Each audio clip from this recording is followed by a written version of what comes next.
You know what? It could. That's a mistake on Richuk's part to go on the outside split. The inside looks faster to me, and Jimmy Wilson, no fool. He knows that inside split's the ticket, and he just opened his lead up a couple of boat lengths on that split. But Richuk, the young rider, shaking his head coming down the front straightaway, he is closing the gap. When he gets on the right side of this race course, he really closes in on Wilson. As they come around on the right side, watch him. Richuk continually closes the gap by a couple boat lengths on the right side. Likewise, he takes the outside split, and Wilson able to gap him just a little bit on the left side of the course through the split. We'll see if Richuk decides. Bless your heart. We'll see if Richuk decides to take that inside split on this lap, or if he's going to be content with going on the outside just to go a separate way. Just because it's the alternative way doesn't always make it the right choice. You know what I'm noticing? The difference that I'm seeing is Richuk has got a greater top speed, okay? He is pulling off the corner a little harder than Wilson. He definitely has a superior machine in this moto, okay? So Richuk is trying everything he can to try and get more top speed. I think that's why he's taking the outside, so at the end of the straightaway, you know, if you're a half a second ahead at the beginning of the straightaway, you can be a second and a half ahead at the end of the front straightaway. With that being said, white flag comes out, and I would say you also have to learn if you're going to be successful. He's losing ground every time on that outside split. With regards to the power and the top speed, I would say Jimmy Wilson's got a few pounds on Richuk. It's all power to weight, particularly in stock class. That weight difference is going to allow Richuk to have a little bit better acceleration and top speed, possibly, at least acceleration, not necessarily top speed over Wilson. That's where he's making it up.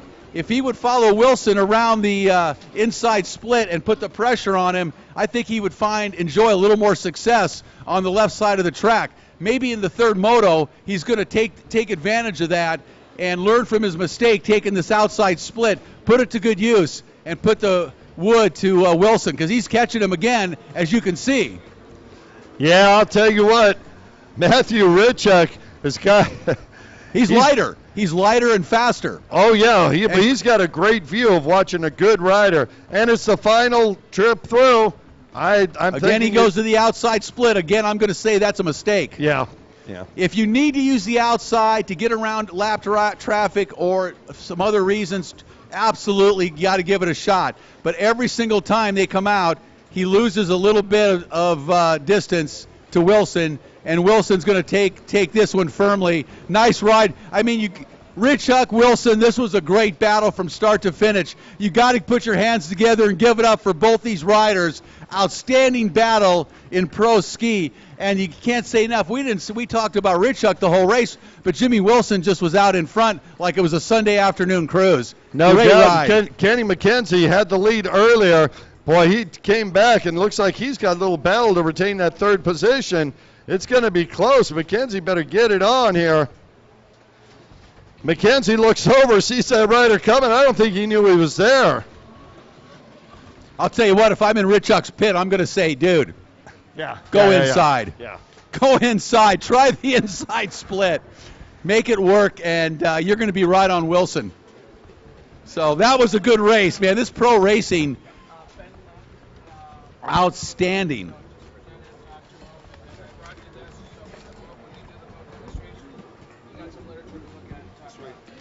Outstanding race. Our first pro race of the day. Another great battle for the lead, for the win. And we've got one more moto. That's Moto 2. Moto 3 coming up after this first round of second moto. So we're going to see Richuk and Jimmy Wilson renew their acquaintance in this stock ski class one more time. Down on the starting line, Pro-Am runabout box stock class, the stock runabouts. And we've got number 8 on the line out of Rydell on the Yamaha, Jeff Dykowski. How about Dykowski? That's a little better. I am not seeing Jeff down. Oh, there he is. Not used to see him on a black and yellow boat. All right, he says, yeah, what the heck. 59 years old, by the way, Rick.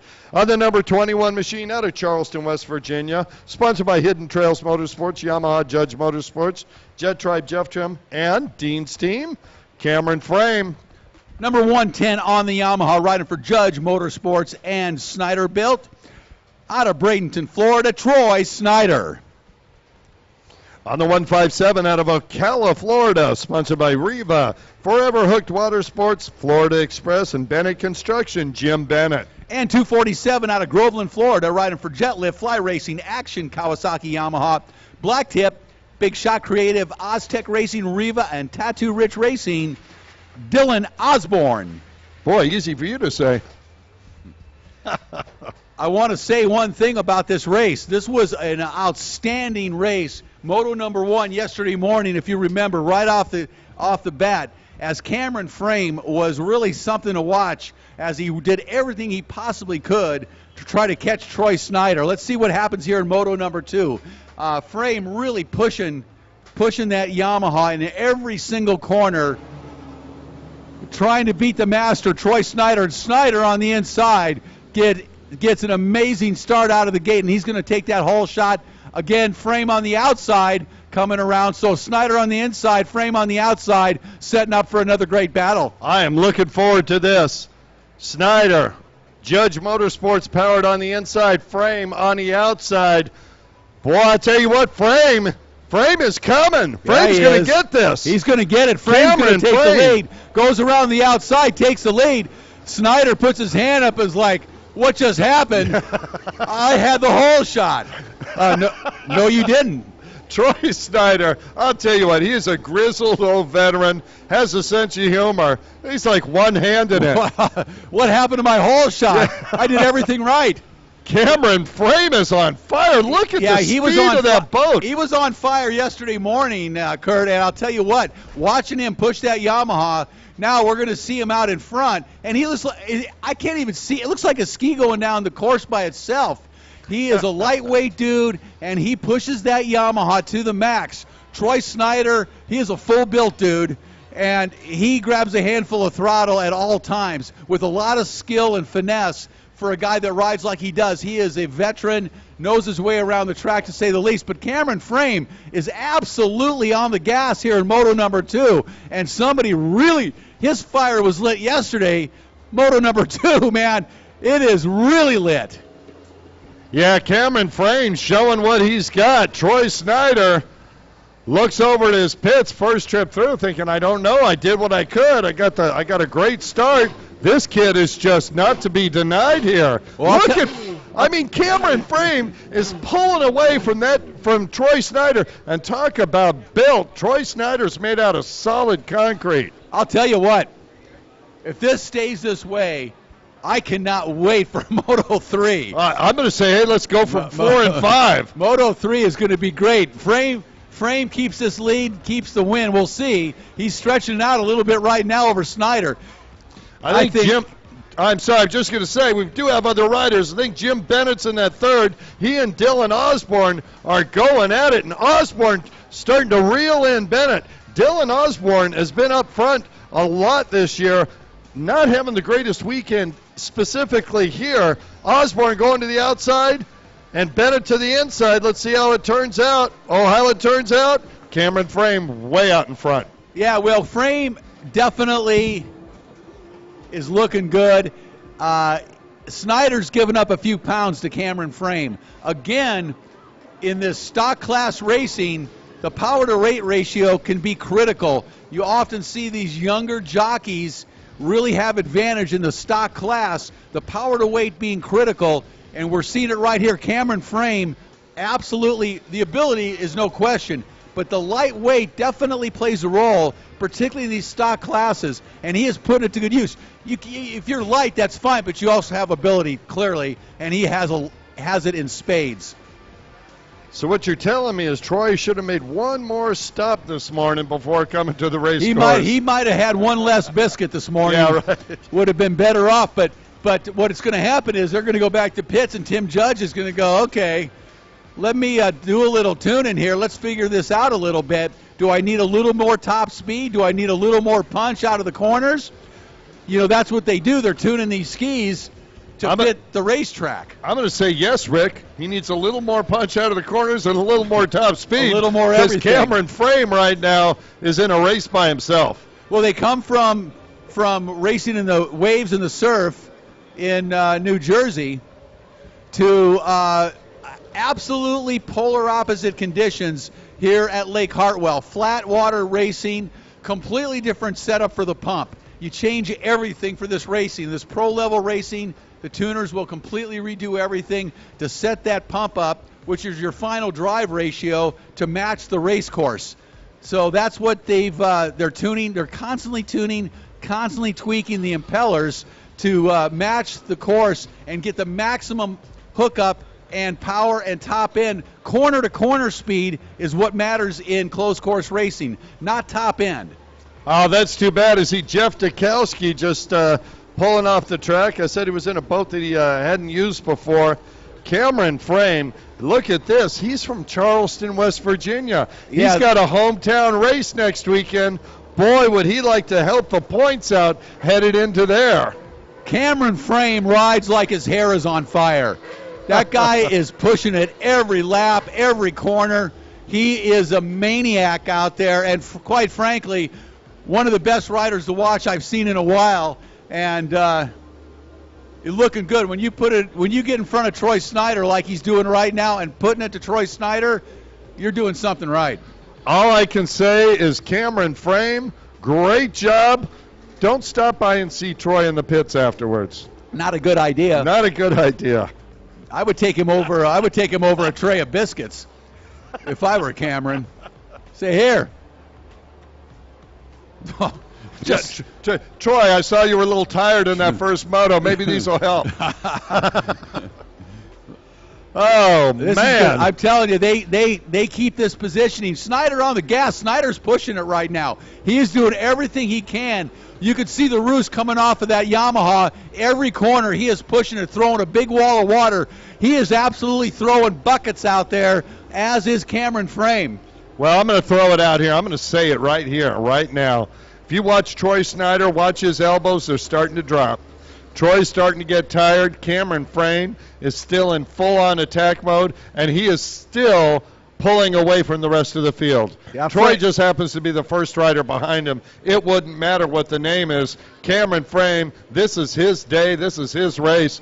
We'll see what happens in the next moto, but right now, Cameron Frame is full of energy and adrenaline, and he's got the full U.S. Army back straightaway lead over the rest of the field. This is one of the races I was looking forward to today after yesterday's first moto, when Frame was just throwing caution to the wind, turn after turn, trying desperately to get around Snyder. Didn't do it. Snyder took the win, and I was looking forward to this moto number 2.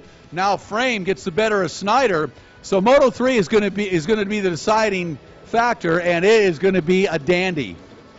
I'm telling you what, I'm looking forward to it. There's some great racing coming up today, I'll tell you that. This just happens to be one of the first classes that's happening. And Dylan Osborne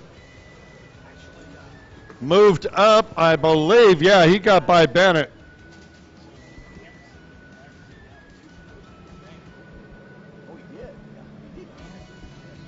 You know, I stand corrected. Cameron did end up getting around Snyder in the last turn yesterday and did take the win. So that did pay off. We were probably eating our May Pops up here or something. I'm not sure. But, yeah, so Cameron did get around him, took the win yesterday. So he's in the driver's seat now. Basically, he's going to, second place in the third moto is going to be no sweat if that's what happens. But the way he's riding, it could be a clean sweep. Oh, man, I'll tell you what. I wouldn't want to be in the truck with Troy Snyder on the way home after this race if that's the outcome. Having said that, Troy's been doing this forever. Cameron Frame, stuck it a little bit there. Looking good out there on that Hidden Trails Motorsports, Judge Motorsports Yamaha. You know, coming up next, we got Sport GP, one of the largest classes we've got. That was a great race yesterday, too. Folks, if you're tuned in on the internet, do not leave it. You want to see these next few races coming up. We've got the Pro Show here, at Lake Hartwell, Georgia. This is the Heyday Wakeboat Pro Watercross National Tour, sponsored by and presented by Broward Motorsports. Also want to thank Mountain Motorsports for their assistance. A whole bunch of people that have helped us here locally. Thanks so much for everything you've done. We've got boats out on the water watching these races, and racers doing everything they can to put on a good show. Right now, Cameron Frame is he's in the spotlight. He's coming around. Norm Yee getting a camera out. He wants a picture.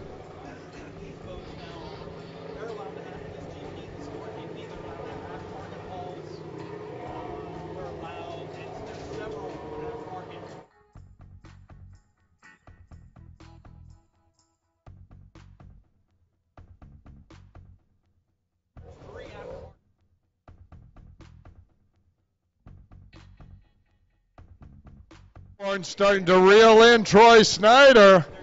We were talking about fatigue. Well, Dylan Osborne,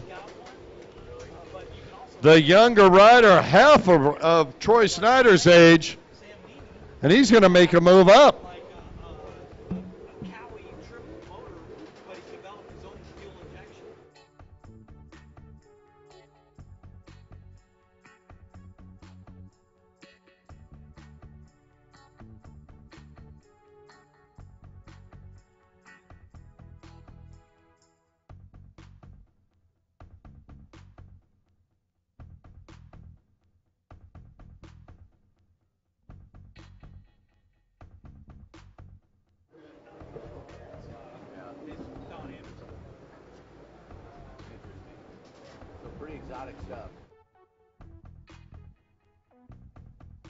Big shout out to the folks over at Maypops, Italian Ices, Sweet Tea, Lemonade.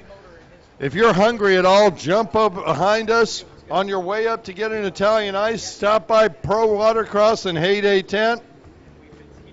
You know, all you folks that are watching, you can get out on the water on that Heyday wake boat. All you got to do is come down to the Heyday Tent behind the Tower of Power.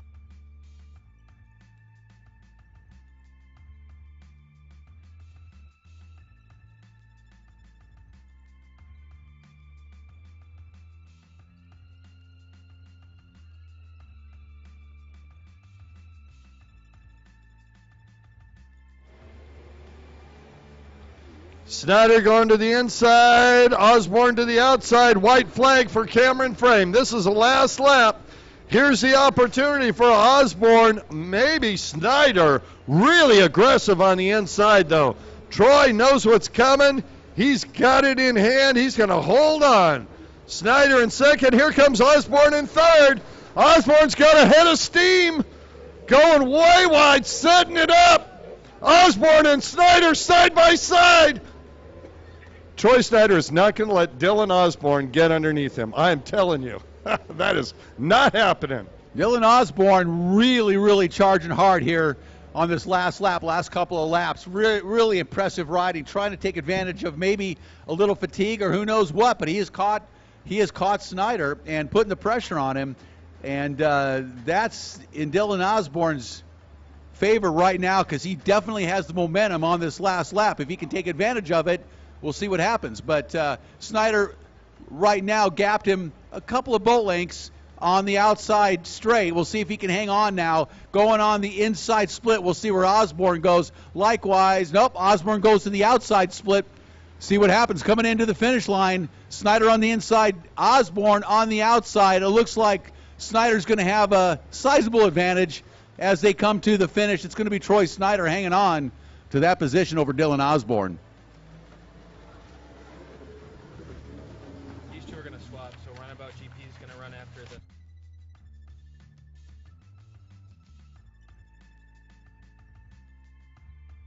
In the stock runabout class, and now we're going to Sport GP where things get a little weird. And I say that as a compliment because this class is comprised of boats that were first developed in the 90s. Basically Blasters, Yamaha Wave Blasters, and Sea-Doo Sea-Doo HXs. We'll talk about that more, but these are very exotic race machines, oftentimes aftermarket hulls, all kinds of crazy engine packages. And you can hear the difference in these motors on the starting line, quite a bit louder. And here we go. Whoa, Keith Dill with a good hole shot on the inside. Dill came off the line strong on that number 14. Can he hold it open? No, he cannot. Richard Taylor out in front, 111 on the Sea-Doo HX, and Nemi on the outside, Taylor on the inside. Sammy Nemi, he's riding his backup boat. We were talking at breakfast this morning. He's been having issues with his GP boat. Nemi on the gas. Nemi coming up the outside. Nemi came out of that corner absolutely sideways, full throttle, and he was not going to be denied on the front straightaway. Amazing speed onto the first turn, and he takes over the lead. And Jules Hopkins on the four-stroke powered HX, and that's right, a four-stroke powered 1500cc HX inside a Jules Hopkins boat. So that's when we start getting into the weird and exotic combinations on this Sport GP class. Aftermarket hulls, all sorts of unlimited combinations on the engines, and a lot to talk about. It's Franken boats. Okay, you've got a Yamaha hull, you've got a Kawasaki triple inside it. By the way, all these boats started out with twin cylinders. Almost none of them have twin cylinders left in them anymore. They started out with twin cylinders in the mid-90s, and Yamaha Wave Blasters dominated. Then the HXs came along and dominated, but now it's run what you brung almost. You can do whatever you want. That is apparently even the playing field. We got a blaster out in front that is fast and equally in second place in HX, and then a four-stroke HX. Again, yeah, four-stroke HX, 1500cc Cowie four-stroke in the Jules Hopkins beautiful HX. Yeah, that is a gorgeous machine, Rick Lake. Inside yeah, you see and the outside. paint job on that thing. It's beautiful. Yeah, well built, a lot of attention to detail. And Jules using it to good measure right now in that third place position. Nemi out front, Taylor in second, and here comes Jules. I'll tell you what, Sam Nemi is one motivated rider right now. Nemi way up on the front. He's a taller rider, and you see him way over the front of that machine. Here comes Richard Taylor. Taylor on the HX down low. Nemi going inside, Taylor going outside. Now, interestingly enough, a lot of these hulls are aftermarket hulls. However, in fifth place, Jordan Carroll out of Flowery Branch, Georgia, on a Yamaha Wave Blaster, a Judge-built motor with a stock hull. So he is first place in the stock hull class, if you want to say that. But Nemi out in front, Taylor in second, and those two have kind of gapped. Third place, Hopkins hanging on to third place. Jules Hopkins, a nice, really nice young man out of Biloxi, Mississippi. Boy, Billy Dearman back up and running. Dearman hasn't had a great weekend, and he's moving up. Good to see Billy back up there again. And I'll tell you, poor Osborne, Michael Osborne, having problems with that green blaster. I've seen that boat run really fast. He's definitely got mechanicals today. Yeah, actually, Dearman finished second yesterday in the first moto. Taylor took the win, so Taylor is looking strong.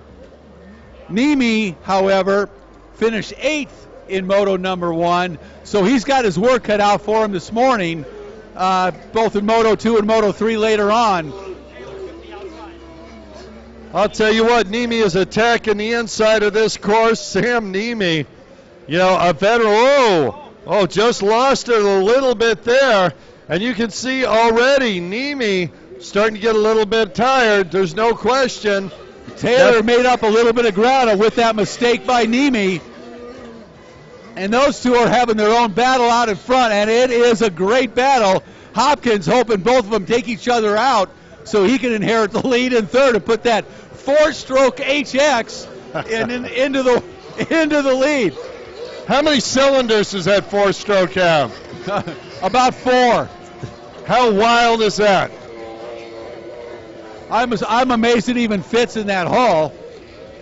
Of course, that is an aftermarket hull. Right. Right? Is that a bullet hull? Is that a bullet hull that Jules Hopkins has? It's a stock HX hull. I think if anybody from Sea-Doo is watching, they're just scratching their head. Where did we miss out on the? We missed out on the market here. Bring the HX back with a 4-tech motor. Oh man! And so it begins. A 4-tech supercharged motor in an HX. Maybe if we put one of those in this Hurricane. Yeah, the Hurricane just missed. This Hurricane's using the sausages for the left-hand turn.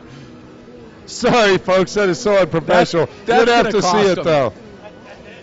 That was wide open. Here comes Nemi and Taylor. Lappers in between. I got to say, watching these guys out here in this sport class, Sport GP, this is fun.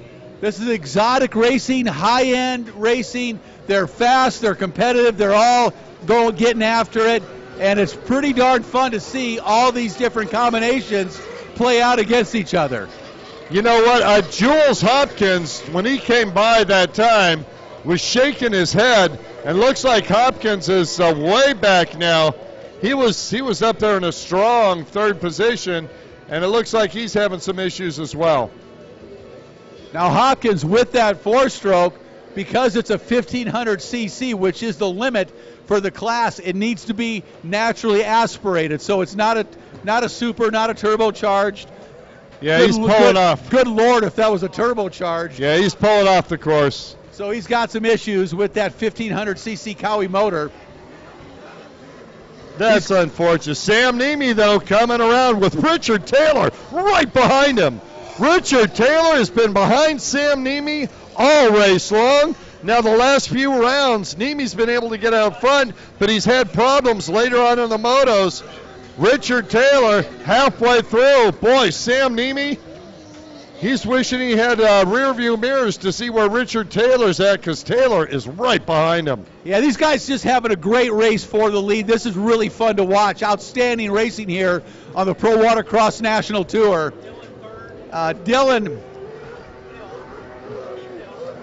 Keith Dill in third place, Dill out of Naples on the Yamaha.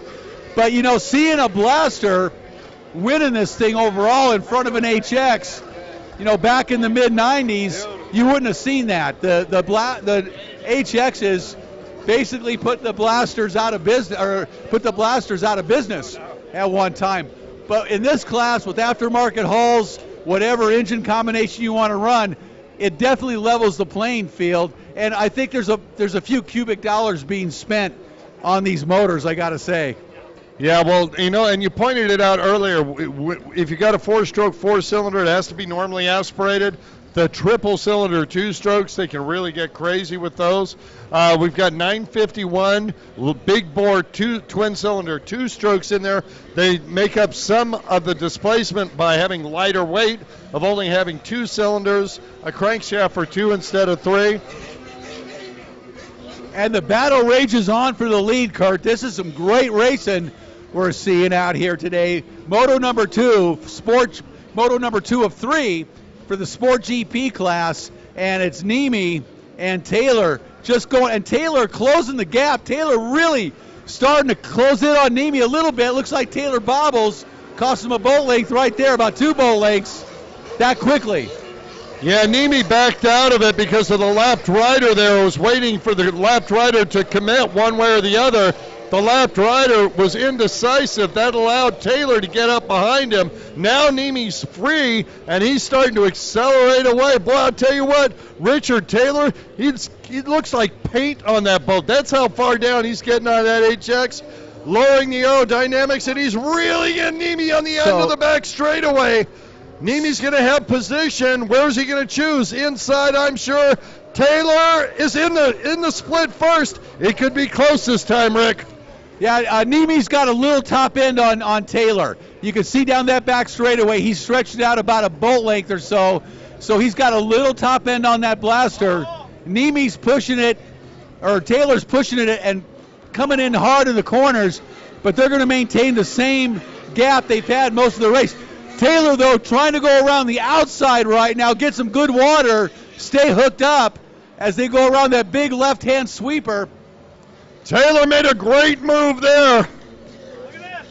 He's right behind him. Taylor putting the pressure on, trying to get up behind him because Nemi's going to use that top end when they get back to that long back straightaway. Let's keep an eye on them as they enter the back straightaway and see if Nemi is able to gap Taylor again with a little advantage on top end as they come down the back straight. Here they go again, and you can see Nemi pull out just a little bit on top.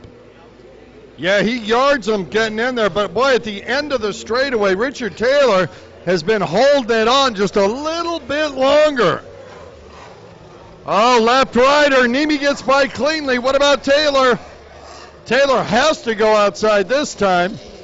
And there's a left rider on the inside. That's roughing it up for Nemi. Taylor might have an opportunity here. It's going to be close.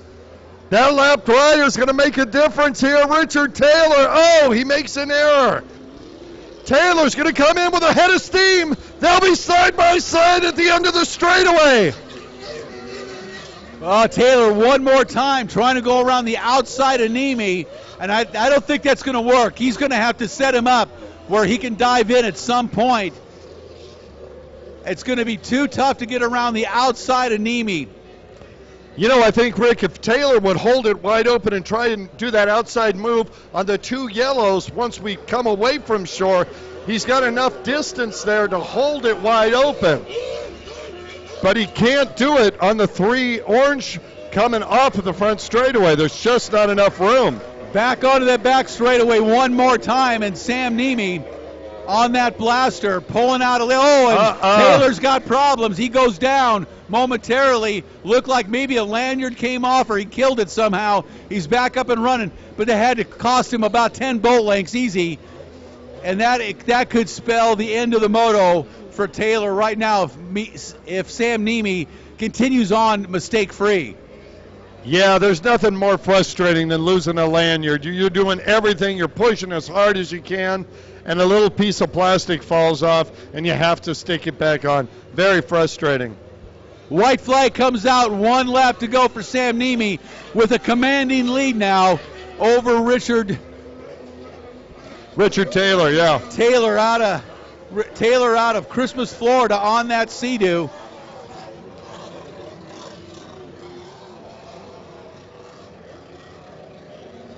Well. Great racing here on the Pro Watercross National Tour. Rick Lake, Kurt Nolenberg calling the action for you up here. White flag lap for the Sport GP class, and this is a fun class to watch out on the water. Boy, no lack of things to talk about in this class. There's races going all the way across. Looks like we've got a rider with a mechanical right on the front straight looking for a safe time to try and cross. He'll do that now. Sam Nemi, final time through. He's going to make a decision on the splits. No decision to be made. He's going to the inside. Richard Taylor has one more final opportunity to try and take the moto win. If Nemi makes a mistake, it's possible. Not likely. No, Nemi's got this one well in hand. He's got a nice gap on Taylor. And he'll take the checkered flag here in moto number 2. Yeah, Nemi's like a surgeon on that inside, Rick. But you know, I'll tell you something. A second place finish for Taylor is just fine. Nemi got an 8th in Moto 1. Taylor got a 1st in Moto 1. He's got a 1st and a 2nd. You know, he finished his 2nd in Moto 2, whatever, to Nemi, and he still got the overall. So Taylor's in the driver's seat for this overall. Yeah, he's in the catbird seat. It's funny, as you were saying, Rick, I looked over, and Sam Nemi looked over, gave a fist bump to Rich Taylor and shook his head like, young man, you're pushing me too hard. Keith Dill comes in 3rd place, and Jordan Taylor finishes in 4th overall. Dearman takes a 5th, and Johnny Smith in 6th position. Wow, Sport GP, what a ride. You know, with all the exotic modifications, there is so much going on in this class and so much technology, modern technology, the latest technology being applied to these watercraft really makes it exciting and fun to watch, because you never know who's going to come out with something the next week that's going to be just a little trickier than the last week. Wow, can my heart stand anymore? You know, up here with us, Rick, Trey Hicks, the Pro Temp Mayor. Thank you very much once again, Trey. Anything you want to say to the people out here? We just want to thank everybody for being here. We look forward to seeing you next year. Boy, I'll tell you, we're going to look forward to this race all year long. Yeah, and if you happen to have a free weekend next weekend, come on over to Charleston, watch the final round.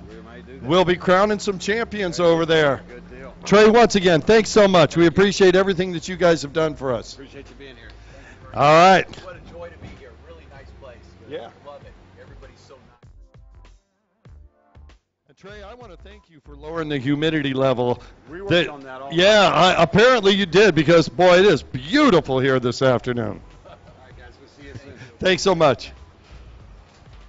Oh, here we go. Pro Runabout GP, the fastest boats on the water, the finest riders. On the number 4, oh no, is 4 out there? No, I heard he had an issue. Nope. Number 8, Jeff Dukowski. Number 21, Trey Frame. The 114 of Claude Clayton. The 247 of Dylan Osborne. And the 502 of Brian Baldwin.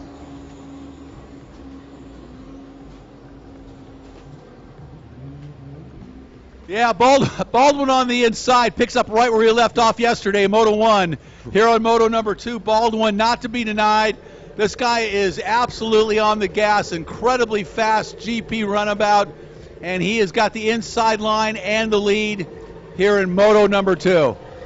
He's got company, though, looking over his shoulder. Well, that's Claude Clayton. Clayton, number 114 out of Tupelo.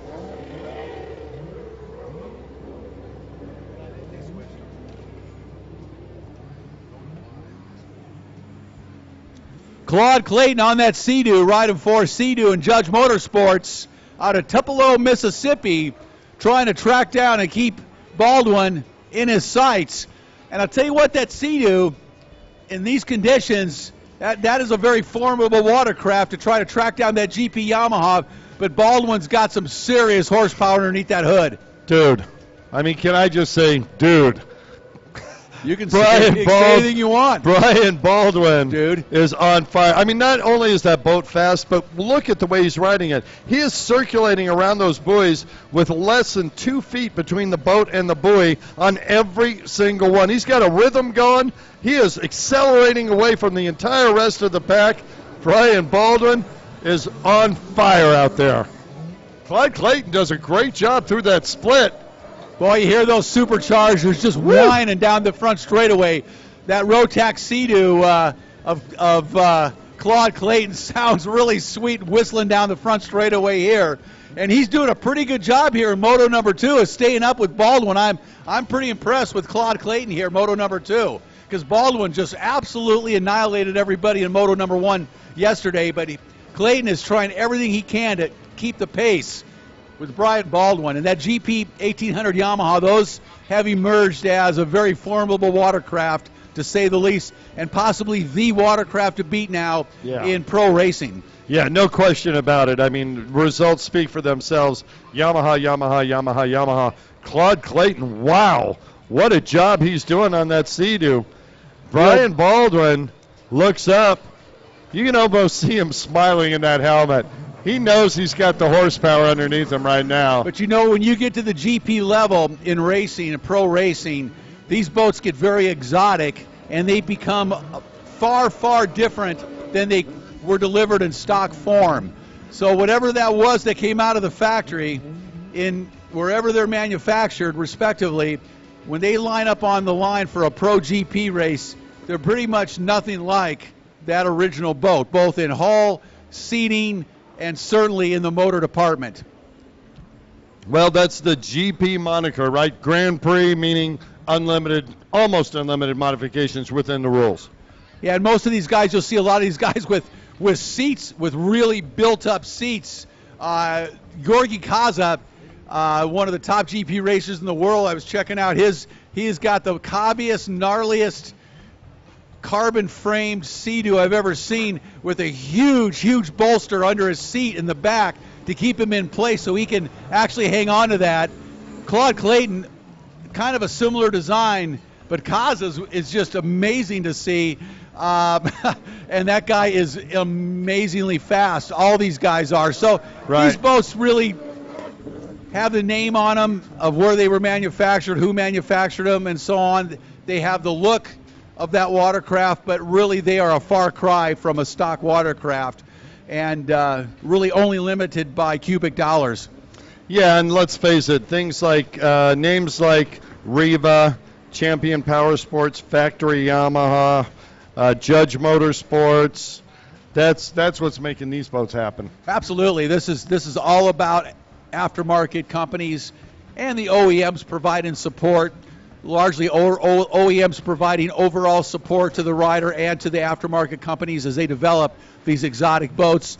And sometimes what they find in development, they can apply to manufacturing down the road. Boy, Brian Baldwin, you can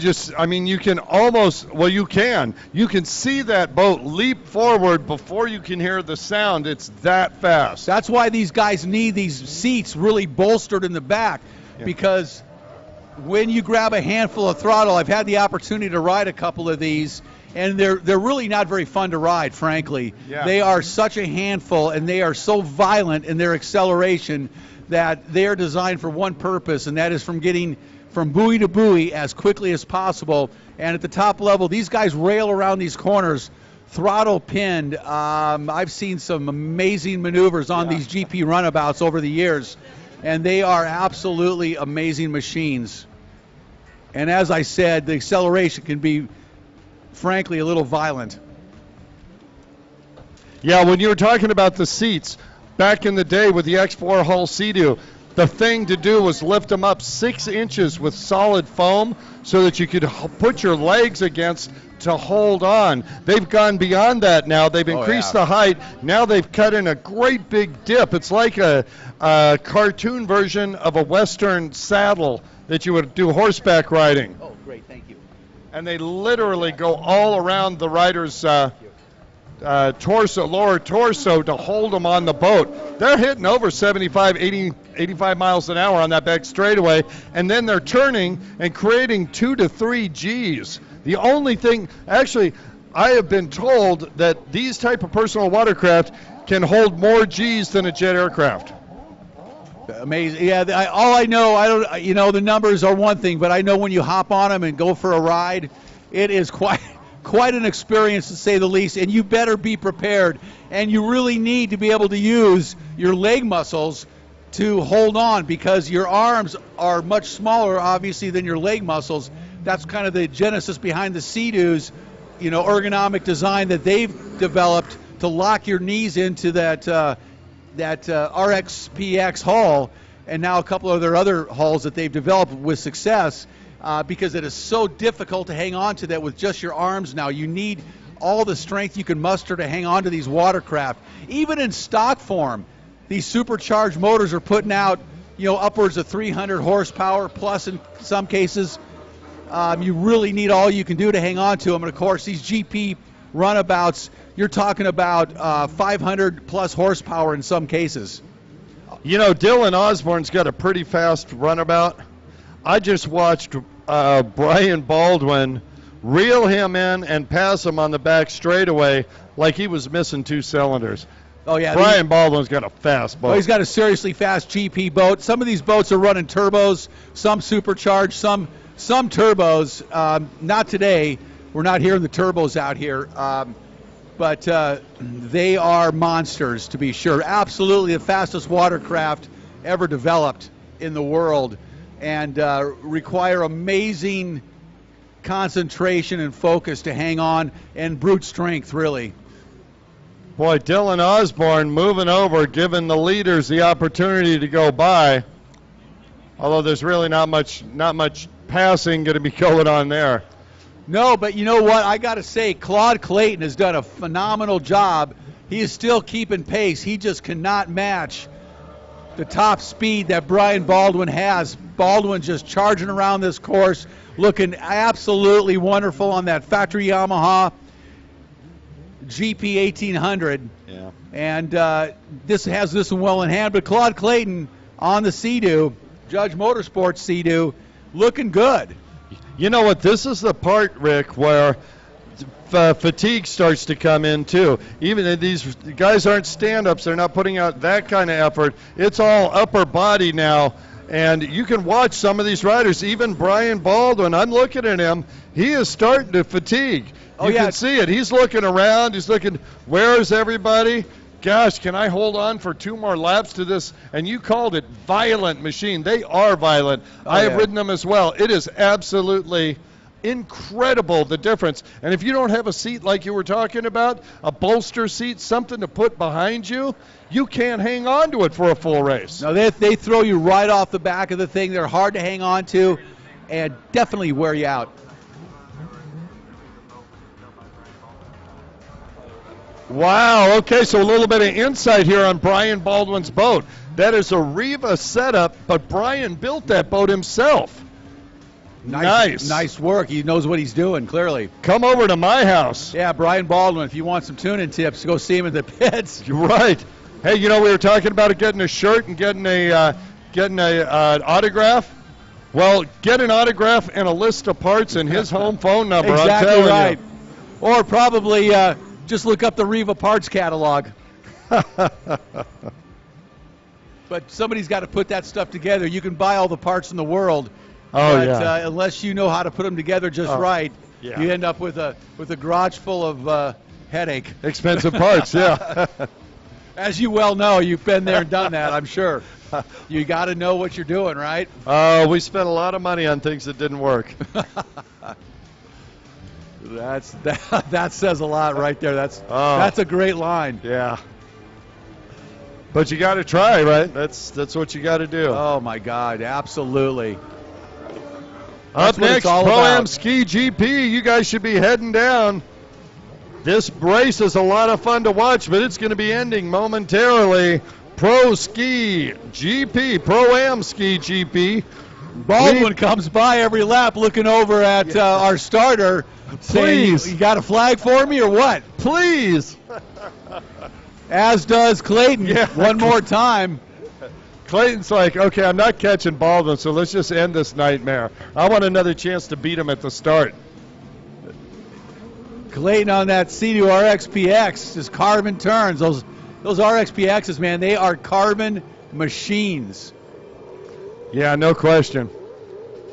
Oh, if you ever had an opportunity to ride one of those, especially if you're on a lake like this, you can just carve hard corners from one end to the other all day long.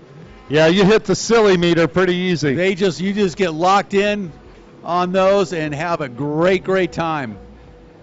You get on a boat like Brian Baldwin's and then come back to shore and you start thinking about things like life insurance and and a good brand of helmet. Long-term health care. Yeah, I'll tell you about these GP boats. The first time I ever rode something really fast was Nicholas Rias's GP 1200 that R&D's built, shape, and built for him years ago. And went out to Body Beach in Havasu and hopped on Rias's boat that he was racing the World Finals with, 6 a.m. before the World Finals with Bill Chapin. And I hopped on, and I hadn't ridden anything like that, and grabbed a handful of throttle, immediately turned around, went back to the beach and put a helmet on. Yeah. First time. And, once you get a taste of what these boats can do, you want a helmet on when you're riding. Yeah, a second PFD, right? Pretty much. I want them to find my body. But I'll tell you what, once you get the taste of that, it's addicting, man. You got to have it. Yeah, it's like a twin cylinder. Why would you want one of those? Hey, you know what, Rick? I got to throw it out there. Pro-Am Ski GP, we need to get you guys to the line. White flag is out. If you want to pick your position, you better get down there. You know what? World champions know what to do. Craig Warner getting down there first. And the other thing with that is these supercharged boats. Yeah, I'll tell you what, you ride one of these supercharged boats, the gas goes down so fast, that gas gauge just empties. Yeah. But I'll tell you what, there's no replacement for that horsepower, man. The smile meter goes up about as much as the gas gauge empties out, you know. Yeah, well, you call it an 1800, and you know it reminds me of that phrase. There's no replacement for displacement. 1800 cc, so snarling four-stroke monster. These things are violent, and they're a whole lot of fun. Even in stock form, these supercharged motors on these stock watercraft, amazing. The Sea-Doos, the Yamahas, our sponsors for the Pro Watercross National Tour. Stoked that they're part of this racing, and you can see the example out here. Yamaha and Sea-Doo just tearing it up on the race course. And the checkered flag finally flies for Brian Baldwin. Yes, it does. And Claude Clayton bringing that Sea-Doo RXPX 300 around, and he's going to take a well-deserved checkered flag as well here in Moto 2 for Pro Runabout GP. Absolutely. What a great job. And we get to see him one more time. One more moto for those guys. Moto number 2 on the starting line. And we're going back to ski racing. Pro-Am Ski GP.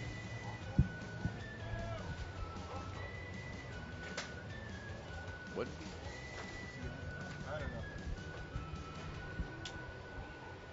Moto number 2. Well, we're going to get some paperwork off the tower. Let's go ahead and see who we've got out here on the number 3 machine out of Charlotte, North Carolina. 28-year-old Kawasaki mounted. He's sponsored by Judge Motorsports, Hidden Trails Motorsports, Broward Motorsports, IPD Graphics, and Fly Racing.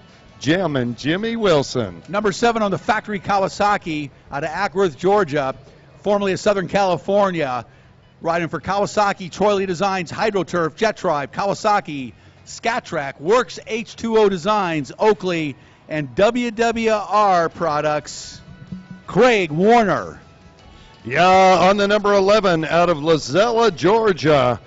On the OTR, sponsored by McCallum Hauling, Central Georgia Power Sports, and Steve Sepp, Cody McCallum. Number 12 out of Orlando, Florida, on the Kawasaki, sponsored by Blosian, Flowgrown, Scat-Track, 60 Helmets, and VP Racing, Isaiah Washington.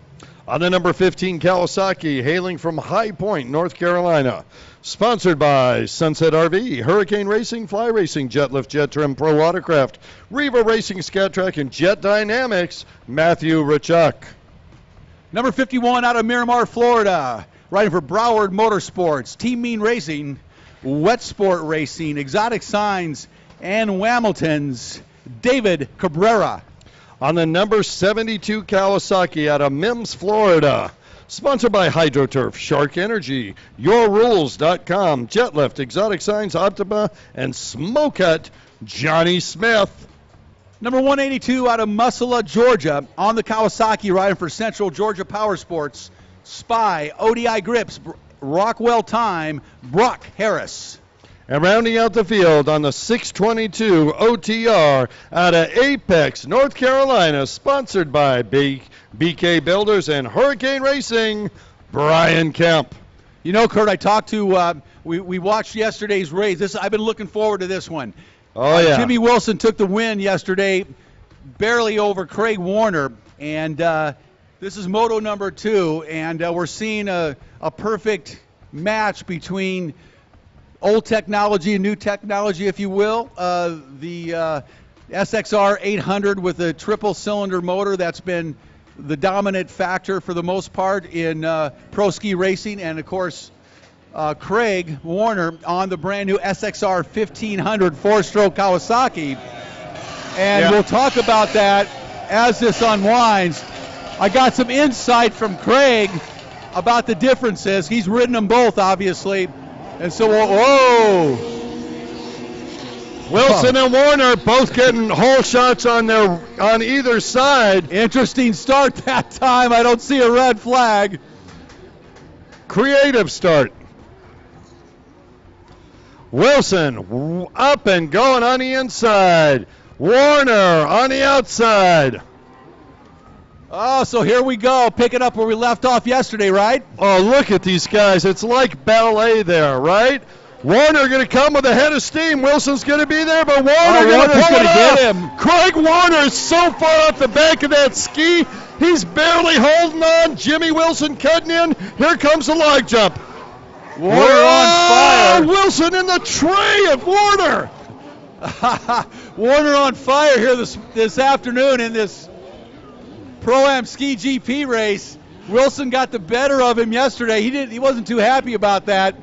But we talked about the difference between these two holes and these two setups, and that GP boat that Wilson is on is a highly developed, very exotic, state-of-the-art triple-cylinder boat. Warner's SXR 1500 is a pretty mildly modified stock unit. He's got a ECU, he's got some exhaust and a couple of things done, some pistons, but that's about it. Let me give you an analogy. Wilson is on, what are we going to say, a Corvette, state-of-the-art Corvette. But Warner sliding sideways. Oh, Wilson right there, but Warner stays on it. Warner's on a newer Ferrari. There you go. So one of the things we talked about was the motor on Warner's boat is, it's relatively stock. The ECU goes without saying and some of the other stuff.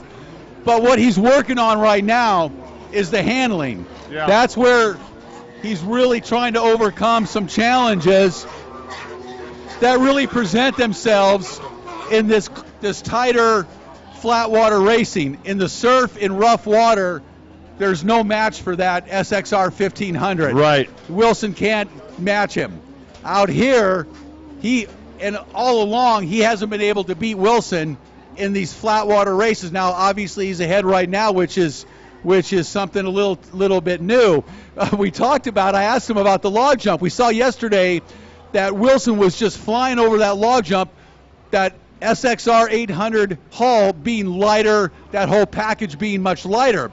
Nimbler, easier to turn, easier to maneuver in tighter spaces, right? Over the log jump, just flying, not losing momentum.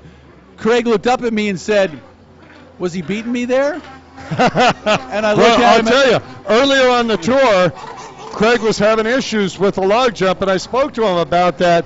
He says, I've just got to have it lined up flat before I go over, because if I've got it up in the air, if it's twisted at all, once it goes airborne, it rotates around, and he can't get it back. You can't just, it's a lot heavier and harder to throw over there. So he's got to try and keep that boat flatter than the older hull SXR he's used to riding. Yeah, so as I said, he looked up at me and he stopped and he said, is he beating me there? Is he gaining a little? And I said, yeah. And so he, and I noticed, he just put that in the memory banks. And on this first lap around here, he absolutely flew over that log jump. Yeah. And that boat is so much heavier. You're talking about a 500-pound watercraft versus probably a 350-pound watercraft. Again, we get back to power to weight.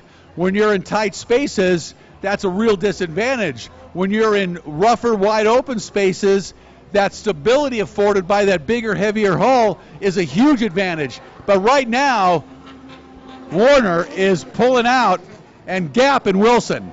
Well, I'll tell you what, I am hearing a different exhaust note on Craig Warner's boat in this round than I've heard all tour long. So there's definitely been some movement forward mechanically as well. There is definitely a different exhaust note. It's barking a little bit harder, and you're right. When you've got that extra weight, you've got that longer hull in the rougher water, it keeps the boat hooked up. All these things are being propelled by a jet pump up inside the hull as opposed to like an outboard with a prop in the water. So having that intake in the water is always better than having it come out. Oh, no question about it. That goes without saying. So Warner hitting that log jump and bouncing out a little bit lap after lap, and losing just a little bit of momentum yesterday was allowing Wilson to pull and gap him just a little bit. But over the course of a race, at the speeds these guys race, that makes a huge difference. Today, Warner has made up that and then some, as he is absolutely pulling away. And this is a little bit surprising to see the gap. I was expecting, really, Warner to fight with Wilson here in moto number 2. I got to throw it out there. I think there's something going on with Jimmy Wilson's boat, because he's looking at the other riders around him, and he never does that. He's looking for who he can keep behind him for points, because he is not attacking this course right now. He has got an issue with that boat. Yeah, I would agree. He's not nearly as fast as he was yesterday.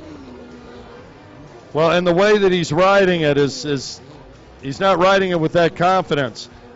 So the development on the SXR 1500 continues. Craig, with support from Factory Kawasaki and working very closely with Minoru Kanamori and Joe Heim at Kawasaki. It looks like they're doing some good work. Craig particularly interested in developing the handling on that boat. When a guy like Warner is used to riding a watercraft like these SXR 800 hulls, they are so much different, and they have to develop that to where they can lay them over, they can accelerate, they don't have to let off in the corners. There's a whole new ball game, and it's going to take a couple of seasons to get these refined. Yeah, you don't get to the top of the heat immediately. That just doesn't happen. Boy, tell you what, Craig Warner, he is riding aggressive today, and he has got this race in hand at the moment. He's got I'm going to go with a quarter lap lead right now over Jimmy Wilson. And Wilson is not going slow now by any means, but it's I don't know whether he just resigned himself to staying in second, said, hey, we'll tie it up and we'll meet in the third moto. I have the feeling he feels something going on with that motor. He just wants to make it through this moto. Meanwhile, Craig Warner, wide open. 182 also on an SXR 1500 out there, Brock Harris, and he's having a good battle. That's a battle between an SXR 800 hull, a SXR 1500 hull, and I believe a Hydrospace out there running 2, 3, and 4 behind Warner. So completely different watercraft. Yeah, that's McCallum, Cody McCallum on that. But right now it's all Craig Warner on the number 7 Factory Kawasaki SXR 1500 with a commanding lead. Now absolutely pulling away, leaving no doubt who's going to take this moto, barring anything unforeseen. The question is Wilson going to be able to hang on to second? And it looks like he's doing a pretty good job at the moment. What a difference in exhaust note. You hear these boats going through, Warner's going through, and it's all exhaust. With Wilson coming down the front straightaway, as rough as it's getting, you can hear that prop coming in and out of the water going,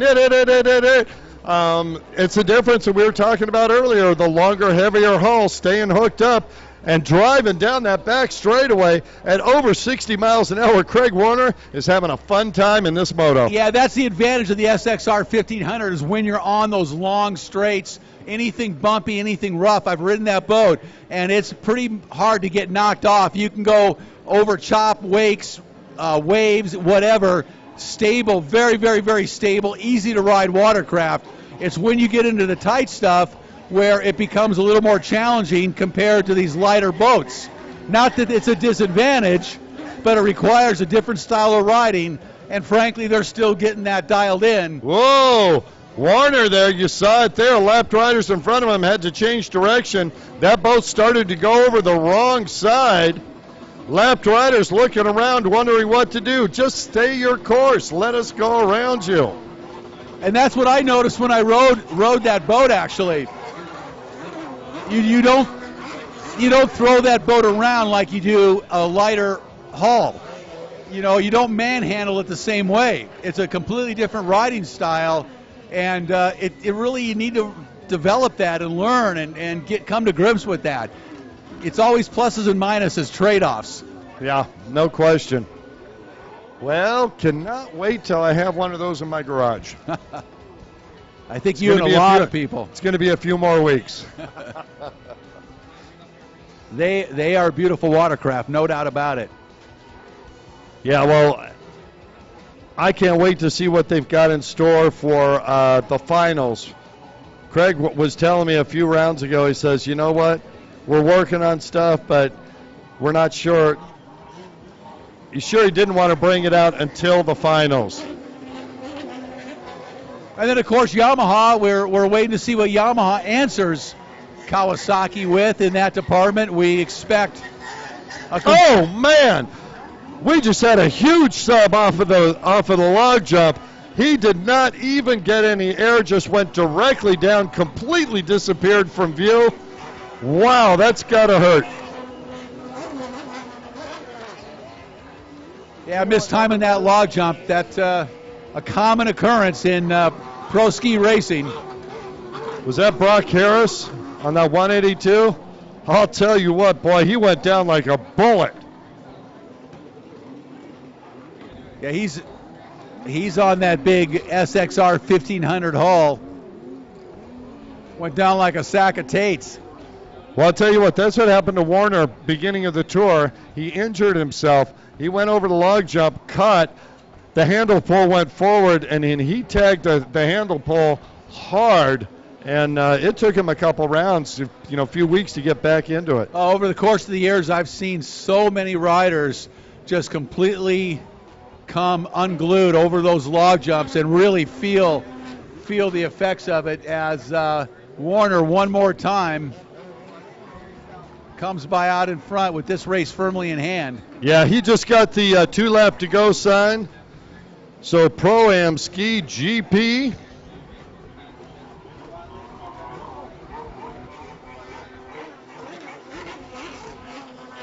.182, Brock Harris back up and underway.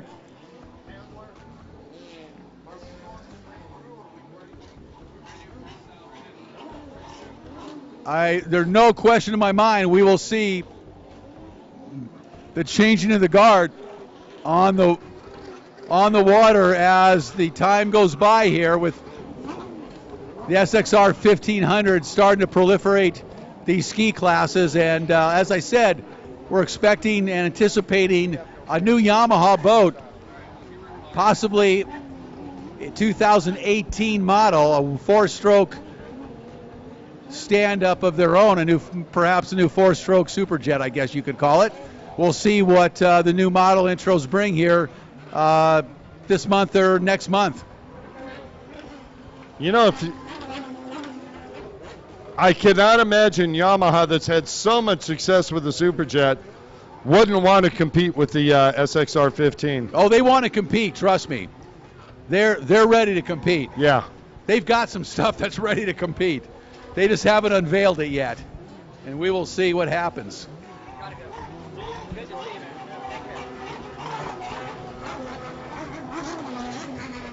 Boy, look at the battle, 3 wide here. 1 more lap to go for these riders. Yeah, we've seen some different things developed. Commander Racing has developed some hulls with Yamaha 4-stroke motors in them. White flag is out last lap for this Pro-Am Ski GP class. And Steve Webster, Dustin Matsouras at Commander, they have really put together some nice work. And they've got a new hull that is absolutely outstanding by anybody's standards. And they have a Yamaha 4-stroke motor in there, both normally aspirated and turbocharged versions. And of course, yes, that's their own exotic designs and a different ball game. But as the checkered flag comes out, number 7, the factory Kawasaki of Craig Warner takes the win. Craig is stoked. Little fist pump across the finish line as he is happy to put that Kawasaki into the win. Boy, and I cannot remember any of the tour races that went that long. We weren't talking about Jimmy Wilson during a race. He comes in second position, and third, the 182 of Brock Harris.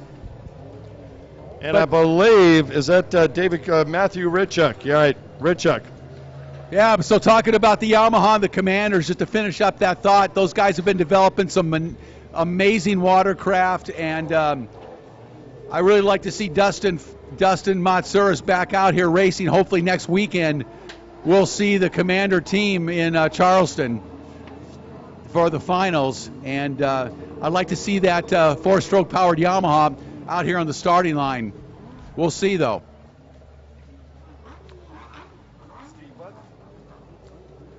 Steve Webster, are you listening? Oh, he's listening. Steve on the World Wide Web, you watching? Want to see it?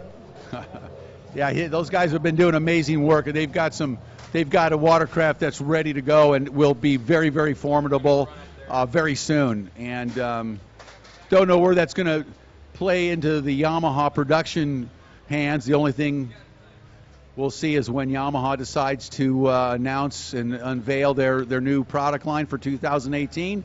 We'll see. Hopefully it'll contain a new four-stroke stand-up. We're all keeping our fingers crossed because, competition is good. We want new watercraft. We want consumers to be able to go into the dealerships, get these new boats. This new SXR 1500 is exciting. A lot of people are excited about it. A lot of guys have been in the sport a long time and are also introducing a lot of new people to the sport. Yamaha is going to do the same thing, we think, we hope, and so it goes. And that's just the nature of the beast, in the sport. Well, one of the things that happens with these new four-strokes, too, is they get better mileage. I mean, they really do. The old two-strokes, you go out there and you go through, 5, 10, gallons of fuel in a day on top of a fuel tank already full when you head out to the lake. With these four-strokes, you can ride some of these boats all day long. Yeah, if you're in the naturally aspirated four-strokes, absolutely. They go a long ways on a tank. And the other thing with the four-strokes that's so critical right now is that there are a lot of waterways that are not open any longer to two-strokes. Lake Mead, Lake Mojave, Lake Tahoe, Lake Tahoe, Lake Powell. These places have a two-stroke ban now, and how they're enforcing them is unknown. I don't know if they are. I believe they are. But regardless, the new four-strokes completely put an end to that and allow a lot of consumers in these locations to get out on the water again. I've got some buddies in Las Vegas that picked up SXR 1500s immediately when they were available so they could go ride again. Right. How nice is that? You know what? It's Sunday, and I want to talk about some of the vendors. It's just past noon. I'm getting a little hungry. We've got on-site Wolf Creek Barbecue, smoothies, Maypops. Maypops has been hooking us up all weekend long. I'm telling you what, these Italian ices, just like the ones you get in New York City. I'm telling you, awesome. AARP, they're up here helping out people of my age.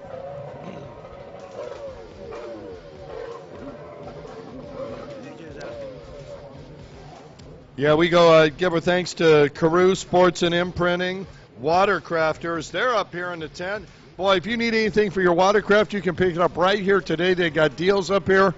Watercrafters, they're now in the other side of the lake. I was up there talking with Vicky and Sam. And where did they go? Yeah, they're right up there. I'm looking for Anderson. They're in Anderson, South Carolina now, so they're on the other side of the lake. They're convenient. You go by and see a full schedule of events. They've got events going all year long to support their customers. Stop by and see them. Kids activities. We got the blow it up inflatables, water slide, and of course Lake Hartwell stand-up paddle boats. At noon, we're going to see those out here. Sam from Watercrafters. I'd like to have you come down and have a quick word with you here in just a minute. If you come down to the stage area.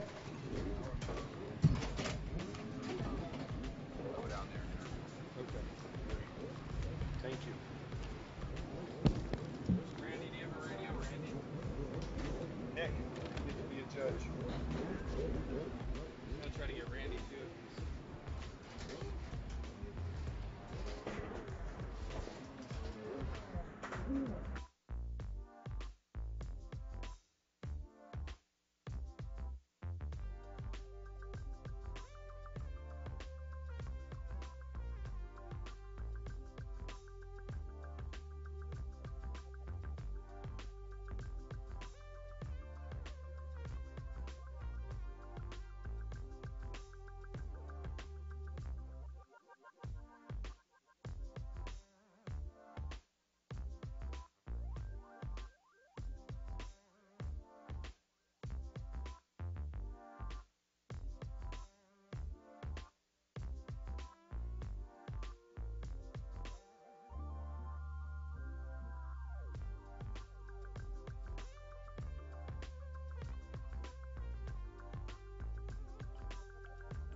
Down here on the beach with Sam from Watercrafters. Sam, good to see you. Tell me about Watercrafters.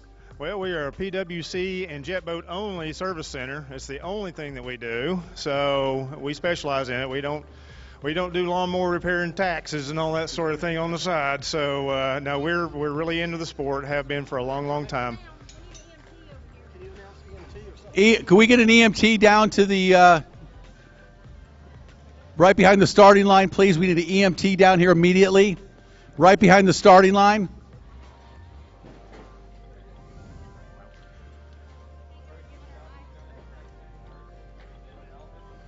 Once again, can we get the EMTs down here immediately to the starting line area?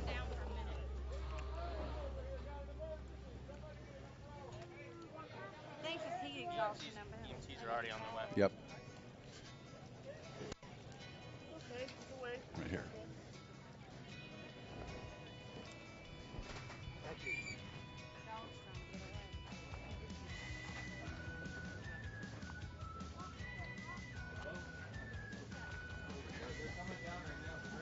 We won't focus on that. Wow, Yes, that's unfortunate. it is. Welcome to Hart County. Nestled in northeast Georgia on beautiful Lake Hartwell, Hart County and Hartwell are less than a 2-hour drive from both Metro Atlanta and Greenville-Spartanburg. We offer something for everyone. Whether you prefer relaxing on the shoreline or enjoying water sports, Lake Hartwell provides plenty of opportunities to live well and play well. Several recreation areas are located just minutes from downtown Hartwell with sandy beaches, boat launches, playgrounds, and picnic shelters. Walkers and runners can take in views of the lake on the trails located at Big Oaks Recreation Area off US Highway 29. Avid sports fishermen and weekend anglers will enjoy spending time on Lake Hartwell. Fish species range from bass to brim and crappie to catfish. The fishing pier just below the Hartwell Dam is a popular place to cast a line. Gum Branch Park is a mega ramp facility for fishing tournaments and outdoor events. Several local marinas offer comprehensive boating services. Cyclists will enjoy the scenic backroads in Hart County. Memorial Day weekend features the Challenge of the Centuries, a 2-day event with scenic routes and a ride over the top of Hartwell Lake Dam. Golfers can enjoy tee times at either Hartwell or Katichi Golf Clubs. Both courses are open to the public. Katichi Golf Club and Conference Center is a 380-acre, par 72 Audubon certified course ranked by Golf Digest as a 4-star destination. Downtown Hartwell, a certified Main Street community, offers a variety of quaint shops and restaurants. Have a bite to eat or shop for antiques, art, jewelry, and clothing. Festivals and downtown events occur throughout the year and offer seasonal fun for all ages. Hartwell has a vibrant arts community with lots of opportunities for creativity. Downtown Hartwell is home to the Hart Regional Arts Council, as well as galleries and art studios. The Hart County Community Theater and Savannah River Productions stage a variety of plays throughout the year. Bluegrass Express offers foot-tapping bluegrass every Saturday night. Visit the Hart County Museum and the historic Teasley Holland House to discover our rich past. Pick up a downtown walking tour brochure and stroll through Hartwell's history while enjoying our shops and oak-lined streets. Experience our friendliness and warm hospitality. Live well, play well. Hartwell.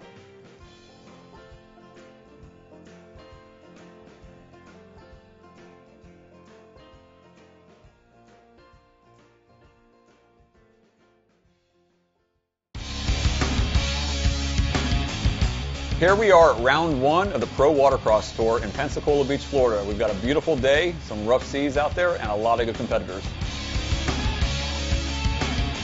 You know, racing in the ocean or the Gulf like we hear today, it's kind of like, you know, snowcross or supercross, but the problem is the waves and the water is always changing. So you can never time everything the same each lap. Whoever gets to 20 laps first is your winner. There's a lot of banging, a lot of bumping, some people coming off, hitting the water. You know, at the surf races, we get a lot of jumps. You know, people are getting air. You know, we might be racing in 7-foot surf. We might be racing in 3-foot chop. Basically trying to build the sport up, you know, to where it used to be. And so there's a lot of pressure in that, but it's fun, you know, and you see these guys coming into the sport now and these younger kids, and it's good to see.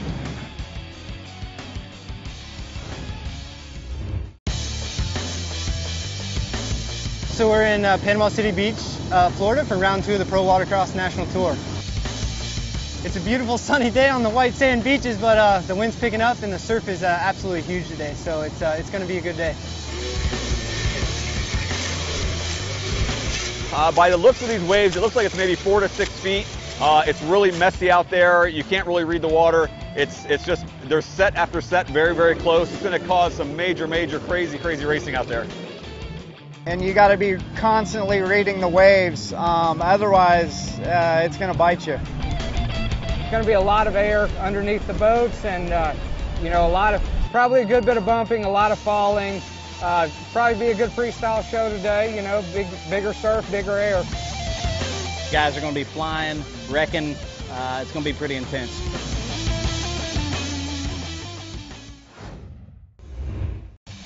Yeah, we're here in Louisville, Texas for round 3 of the Pro Watercross National Tour.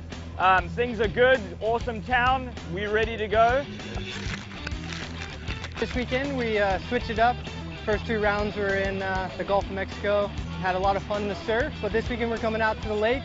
We added a log jump for the first time this season, which really makes it interesting. It's very exciting. It's very good for the viewers. For those that can ride it, it's good. For those that are learning it, we will learn it. It's part of the track. It's part of the challenge, and it's great. Sport class is really fun. We're all a fun group of guys. Everybody enjoys, you know, the racing and everything. And like I say, really anybody can win. One guy could have a bad day. We could have mechanical issues. You just really never know. The wind's picking up. It's going to be a nice and rough wind chop out there. Should be some good racing. Pretty much everything. Anything you want.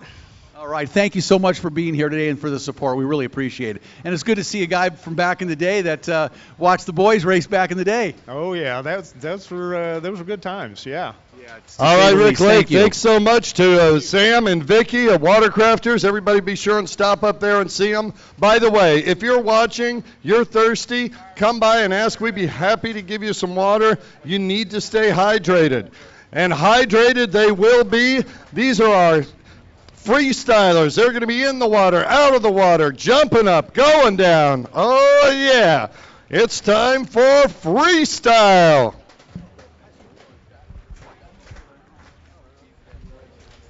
All right, I'm going to go ahead and make the decision. We're going to call it from up here. Let's start with number 95, Kevin Rowe. Kevin on that old school 550. We're going to start with the dinosaur boat, move on up.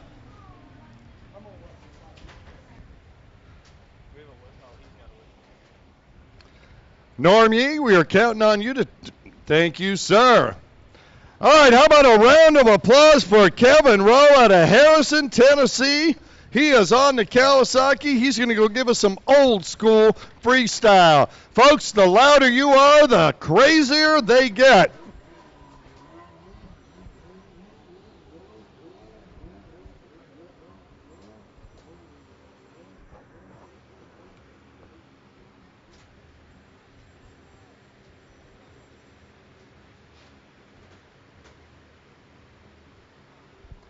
Rowe going on the far right-hand side of the course. Boy, the water calmed out.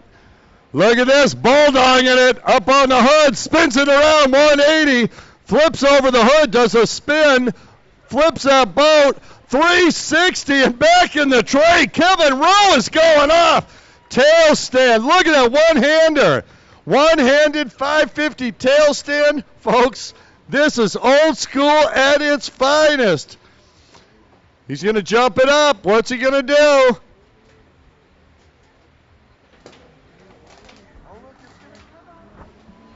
All right, Rowe back up on it.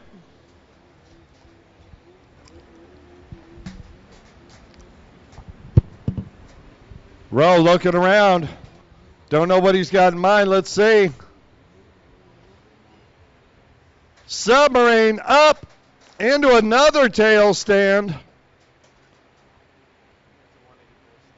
Yeah, it's a 180 nose stab and a one-handed tail stand. Gotta love that. Kevin Rowe starting it off with a bulldog, just muscling that boat around. Up on the hood, going to ride it from the top instead of the bottom. Watch it.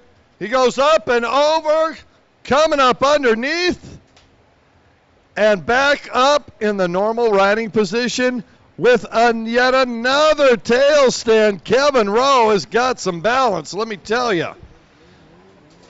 Doing the Hollywood corkscrew, spinning it around. That's a Scott Watkins move. And pulls it out.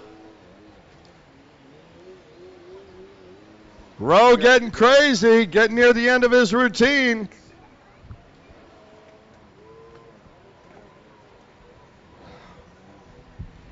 Kurt, this is what you call old school cool. And a full-on submarine. Nice. I'll tell you what, Kevin Rowe, he just bypassed that kid that was on the log jump earlier. Nice work on the old 550 hull. Yeah, throwing out a fountain, old school fountain. Whoa! Folks, put your hands together for Kevin Rowe. Old school cool. You know, he's supposed to spray the crowd with that. That's the only thing. You end with the fountain and spray the crowd down. I think he was taken aback by all that red water down there. Didn't want to spray it on all these beautiful people. Back in the day, some of the pros, I'll tell you what, that wouldn't stop them. They'd soak everybody if they could. Yeah, it was kind of a competition within a competition. Oh, yeah. All right, up next, Ryan Doberstein.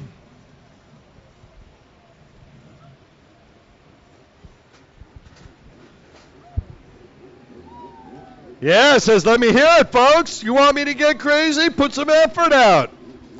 The more you put out, the more he puts out.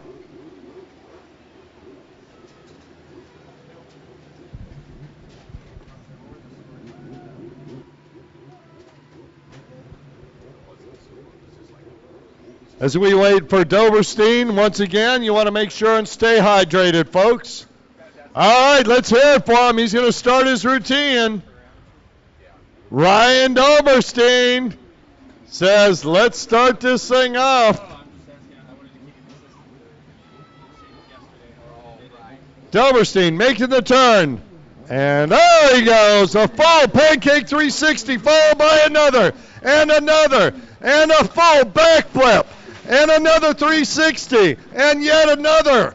Wow! Doberstein, I don't think he could stop. That thing is rotating around the center axis. He couldn't stop that thing. That was like 28 revolutions in all manners and directions. All right, we went from old school to newer technology. Look at that. Flat water, complete backflips, 180, 180, another 180. Somebody lubricated the tray of that boat. What's going on, Ryan? He says, I want to hear it.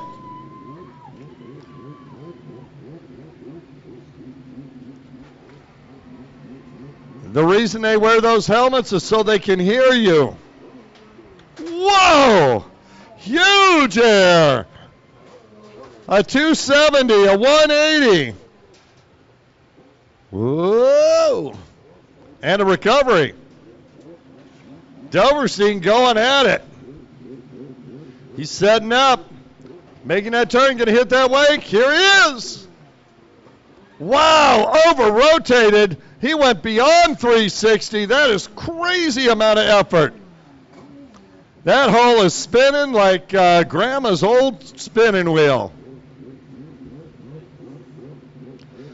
Doberstein, few more seconds left in his routine. He's got to go big, go strong.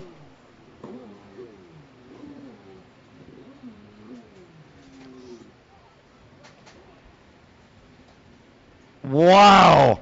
I'll tell you what, I was waiting to see if he was going to try and drive that hurricane down. Doberstein working hard out there.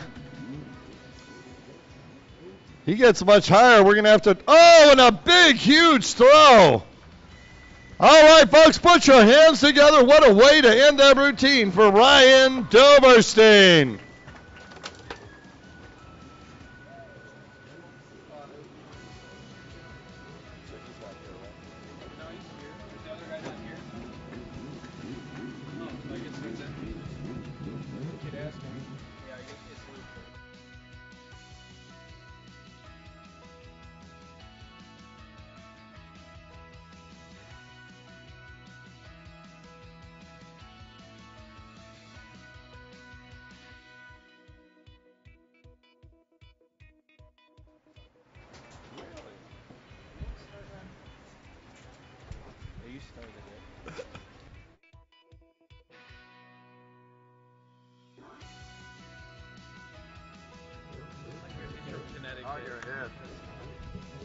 Ah, yeah, Plainville, Connecticut. I was thinking that was Costa Rica. All right, Luke Stocks putting it down. He is in our pro freestyle division. Luke just warming up that boat. He is in riding one of those Hurricanes. That's the Bob, B-O-B. That's called, that's the moniker, backflip on a budget. He's looking for some applause, folks. Let's let him know we want to see it. Luke Stocks going to go off.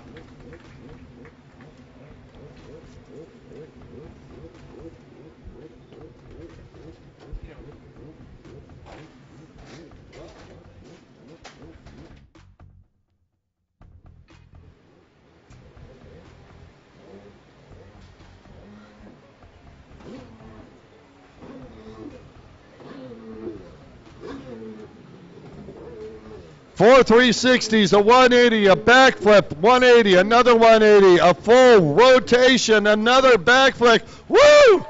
Let him hear it, folks. Luke Stocks. What precision out there. Trick to trick to trick to trick to trick. Not even a bobble. Stocks looking around, going to hit it. Full 360, another one. Wow, and he is counter-rotating that boat as he goes through to keep it up. Luke Stocks showing up that pro freestyle boat and his significant, look at the air that he's getting off of that thing.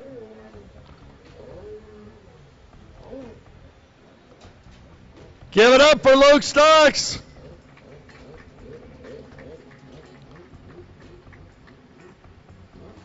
He's looking for another place to go.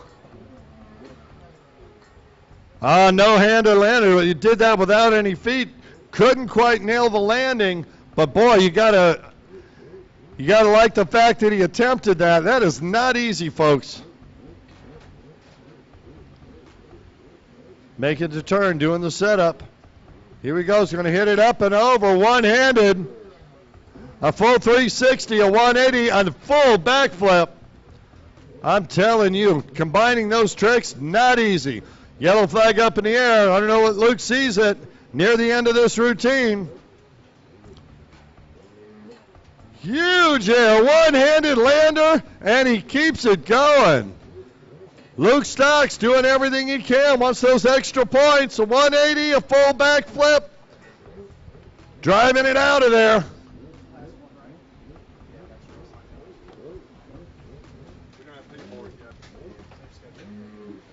Oh, Stocks one-handed, looks over at the crowd. He's going to splash on. Norm Yee looked over there with fear in his eyes. Luke Stocks right there at eye level. The FAA wants to talk to you, Luke Stocks. One more round of applause for Luke Stocks and all of our freestylers.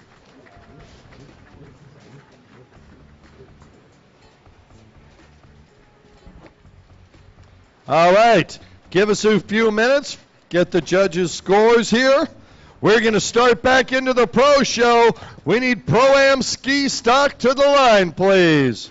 Pro-Am ski stock to the line. Moto number 3's going to decide the overalls for the weekend coming up here. Once again, I'd like to welcome everybody out to the Pro Heyday Wake Boats Pro Watercross National Tour presented by Broward Motorsports. Rick Lake, Kurt Nolenberg up here. Like to thank our sponsors, Heyday Wake Boats, powered by Mercury, Broward Motorsports, Shark Energy, the U.S. Army, Yamaha, Sea-Doo, Jet Trim, Scat Track, Watcon.com and HydroTurf.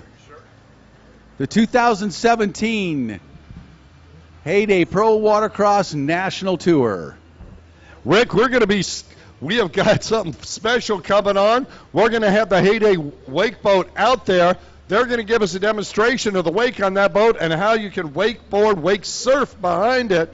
What a great opportunity as it's calmed down here. Luke Stock's out there having a ball. Yeah, well, these freestyle guys get to go play now for a little bit and have a really good time out here on Lake Hartwell. They fire up that Heyday wake boat, go out and play a little bit. Yeah, I think they're using a WT2 out there. They got the WT1 down here as well. And Luke Stock's flipping out. And I'll tell you what, he should be, because from the judges' scores, well, I don't want to tell them while our freestylers out there. We'll tell them when they come back to shore.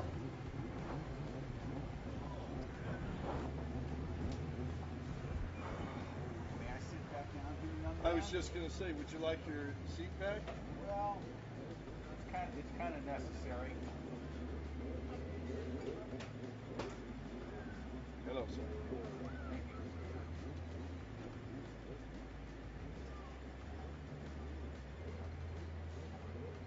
Okay, good deal. Got it.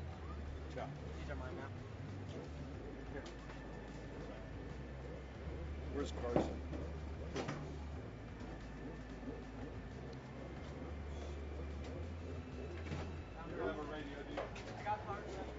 Huh? You got him down there?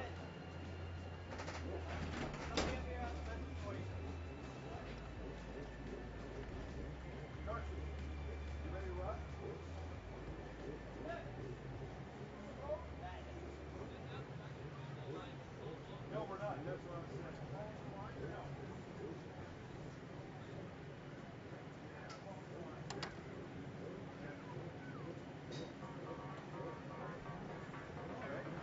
Mass confusion.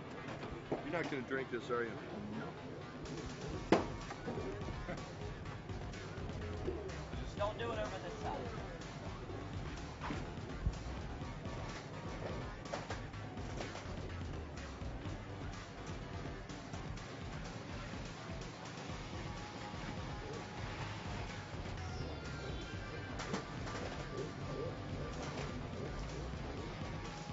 Folks, as a public service reminder, you definitely want to drink water.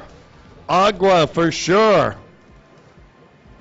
Make certain the temperature's starting to rise a little bit. We're going to get into the second round of our racing. We're going to have a bunch more stuff coming at you. Would like for you to be conscious. Hit some water. Hydrate, hydrate, hydrate. Stop by and see Wolf Creek Barbecue back there. May Pops, oh my goodness, those Italian ices, the bomb. You've got to stop up and see them. Besides that, they got sweet tea, they've got lemonade, all kinds of different drinks available for you.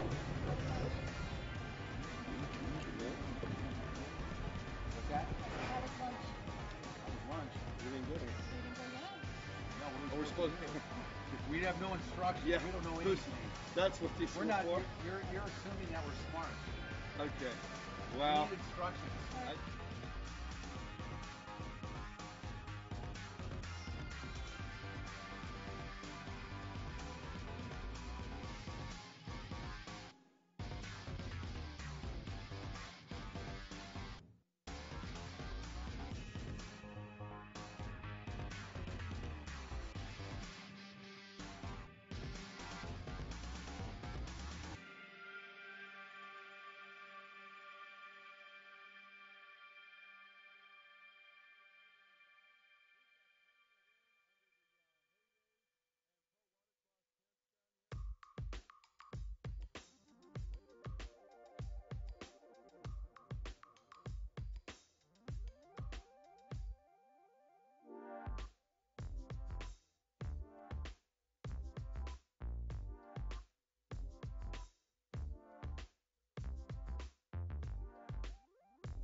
Yeah, back in Nashville, APBA National Championship.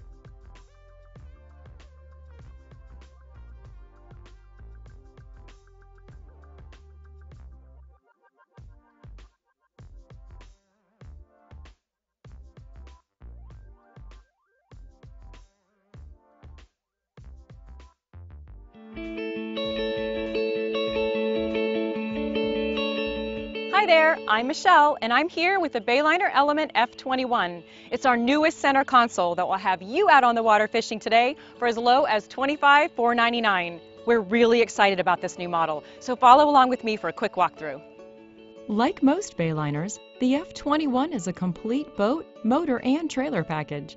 Shown here with its standard tandem axle galvanized trailer, complete with brakes and a folding tongue, making it easier to store in your garage. When designing the F21, we started with the exceptional stability and shallow draft of our innovative M-hole design. As you can see here, the M-hole combines the entry of a V-bottom, made even deeper for the F21, with two outer sponsons, which give the boat great stability and tracking in turns. The boat has a nice shallow draft, which gives it versatility across various depths.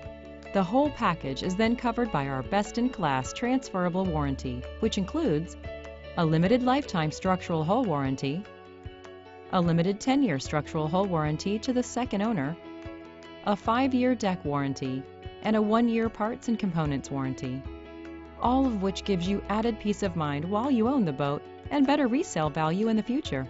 Standard power is a 115 horsepower Mercury 4-stroke outboard. Optional power is this 150 horsepower Mercury 4-stroke outboard, giving you even better performance with heavier loads or more passengers. Now let's go aboard and take a look at the layout.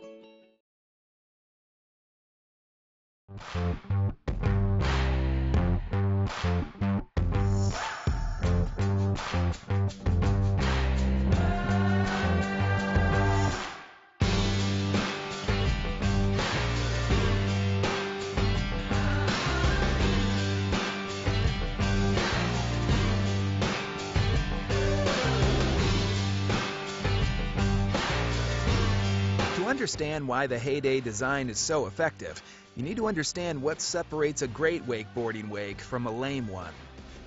Great wakeboarding wakes are tall, symmetrical, and offer plenty of pop. If your wake is short or soft, it directly impacts the rider's ability to boost off the wake for maximum hang time. Symmetry in the wake allows the rider to have a consistent shape on both the toe side or heel side. A wakeboarding wake is created by two things: displacement and hull shape. Displacement, or the amount of the hull that's pushed below the waterline, determines the height of the wake. To increase the displacement, our standard integrated ballast tanks are filled with water to add weight and, in turn, push more of the boat's hull into the water. Hull shape determines wake shape.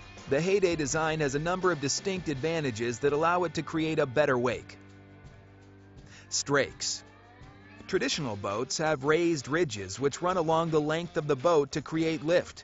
They're called lifting strakes. In a wakeboarding boat, as you want to push the boat into the water rather than lift it, we design strakes which do the opposite. We call them bailing strakes, as they essentially push or bail water from beneath the boat out to the side of the hull, minimizing the hull's resistance to being pushed down, allowing the Heyday to achieve more displacement. The width of the Heyday's transom is another key difference, and strength. In wakeboarding, the optimal wake is perfectly symmetrical. Since the rotation of the boat's prop and resulting prop torque tends to lift the boat slightly in the opposite direction of the rotation, usually to the port or left side, this is always a challenge. Heyday's solution is one of the widest transoms in the category, one that cancels out prop torque and makes the boat more balanced and less sensitive to passenger weight distribution. The final component is speed control. Riders depend on this to keep the wake consistent from setup when they drag their rope handle to set the tow rope length to actual riding. Our speed control system does an excellent job of this, keeping the boat's speed and, in turn, wake as consistent as possible. So now that you know how a Heyday makes a better wakeboard wake, start making some of your own. Visit HeydayWakeboats.com to locate a dealer near you for more information.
there today?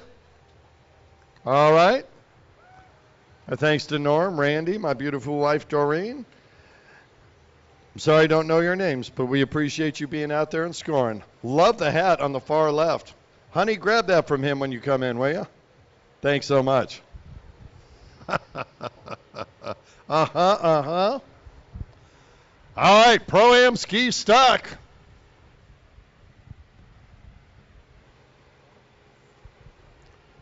We're ready.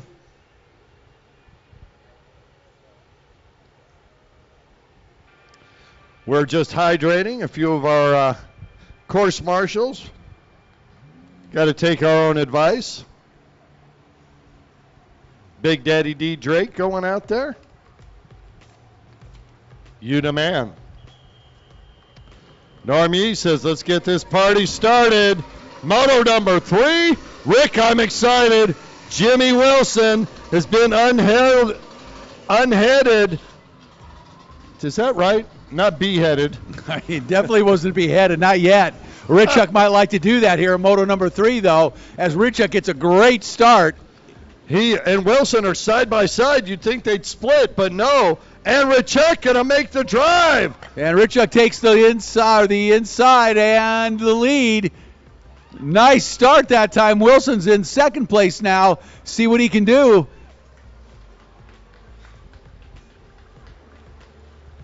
Oh, Matthew Richuk. Look at that beautiful clear water. That's going to stop right now. Yeah, Richuk out of High Point, North Carolina, takes the lead on lap number 1. Number 50, Paul Pachowski takes second place. Wilson in third. 81 in fourth place. That's Gene Daniel. But it's Matthew Richuk riding for Sunset RV and Hurricane Racing on the Yamaha out in front. Wilson back in third, so Wilson knows he's got this one well in hand with a pair of wins, but we'll see if he's going to push it to get around these guys and into the lead, and I got a feeling he's going to push it to try to get around these guys. I'd bet a body part.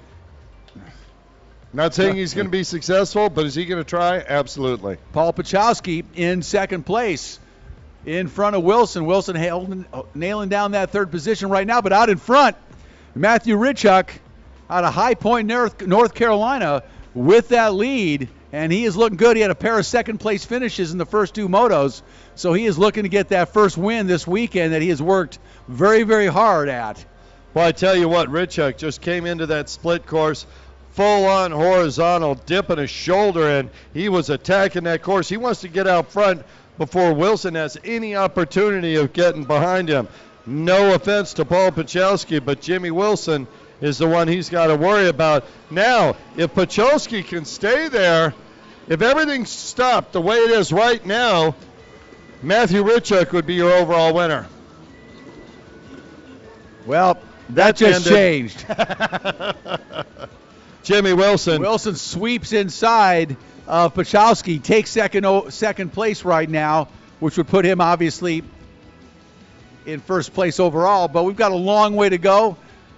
Just on the second lap here in Moto number 3 for Pro-Am stock, and it's Matthew Richuk out in front trying to stretch out that lead. Well, he's got some nice water to do that before the fatigue starts setting in. If you can build up a big lead and kind of hold off Wilson, but easier said than done on this Pro-Am ski stock class. Wilson with a pair of wins, as we said earlier this weekend, so he definitely is in the driver's seat and has got a sight set on Richuk. How hard he will push to get around Richuk is what is in question.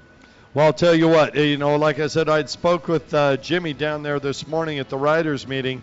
He's riding his wife's boat with a motor he just purchased and dropped in there. Didn't even get a chance to really tune it, and he is riding the wheels off of that thing right now. Matthew Richuk looks over at his crew, gives him a leg up, saying, yeah, I'm on it. I'm doing the best I can. Sweet. Ooh, Richuk got a little sideways, but handled it. Here comes Wilson, log jump. Oh, way up in the air. Yeah, Richuk, a lean dude. Again, that power to weight on these stock skis definitely in Richuk's favor. Got a great battle going on right now for 4th position overall, with Pachalski behind Wilson in 3rd. And yeah, McKenzie's in there too with 4th, 5th, and 6th. These guys are going at it. Gene Daniel, I think, and then A.J. Lewinstra just back behind them. But out in front, Rich keeping that lead over Wilson. Wilson not really able to close the gap here, and he really doesn't need to. So how hard he will push it, we don't know, but he knows he has the overall well in hand if things stay the same. So he hangs on to that 2nd spot. He's got the win for the weekend. Richuk, however, will finish strong despite that, and that is a great way to finish heading into Charleston, West Virginia next weekend for the finals. Yeah, and it goes through your head. If you're doing the points and you're out there in front and you're thinking, God, that guy stays right behind me, he wins, you got to think, well, maybe I need to slow down, see if I can interrupt and let somebody pass us both and then get that guy back. Now you really start overthinking things, and that's when things get crazy, because I've seen that happen in motocross actually recently, and it really doesn't turn out well.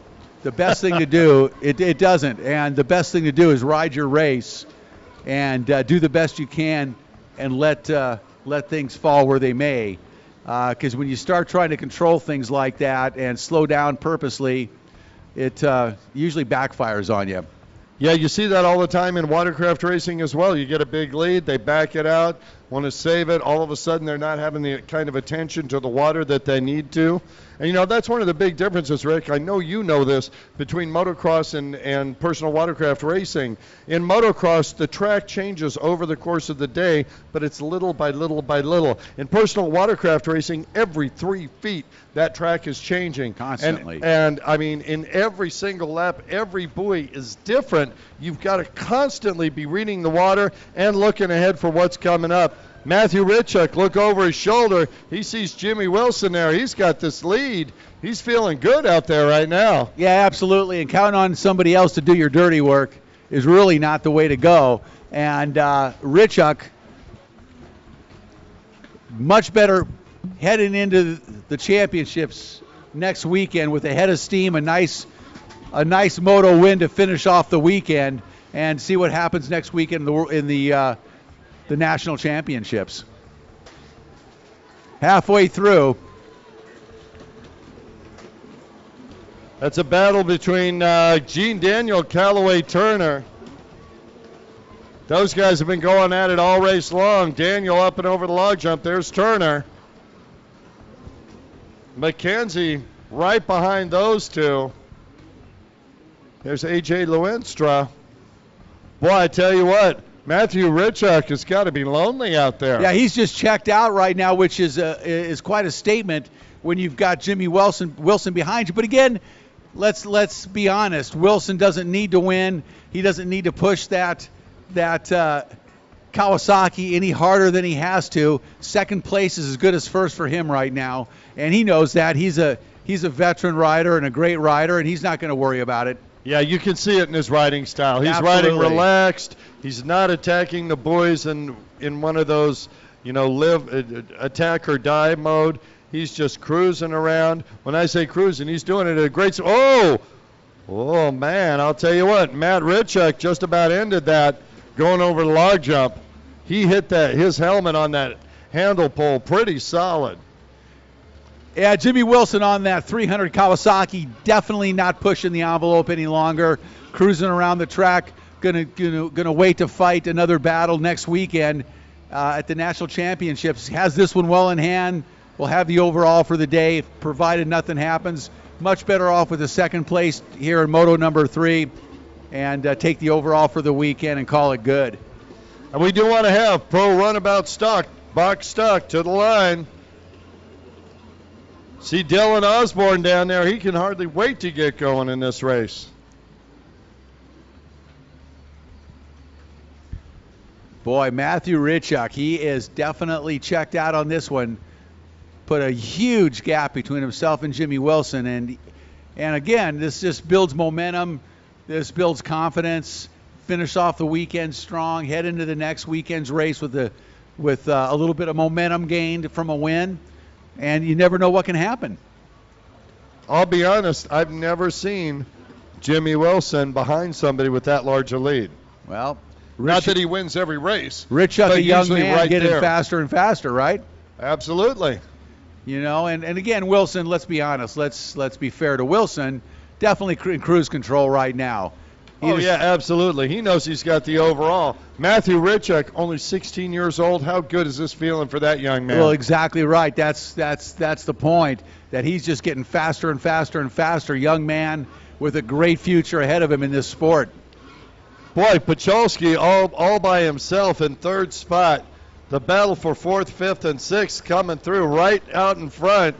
Daniel and Turner have been going at it. And, boy, trying to join the fray, Kenny McKenzie. Hey, beautiful. These is Richards. Lunch. I don't know who's whose. Okay, we'll guess. Are they all the same? Cheeseburger and fries. Cheeseburger. That would make this? Yeah. Full board. Cheeseburger. Awesome. Whoa, you guys need anything else? Thank you. I That's know, awesome. right? Thank you.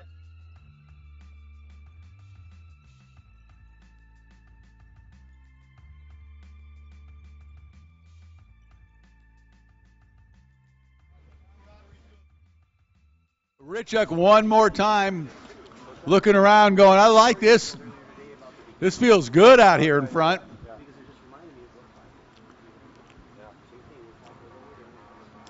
Taking that Sunset RV Hurricane Racing Yamaha Superjet. He'll finish up the weekend with a second overall.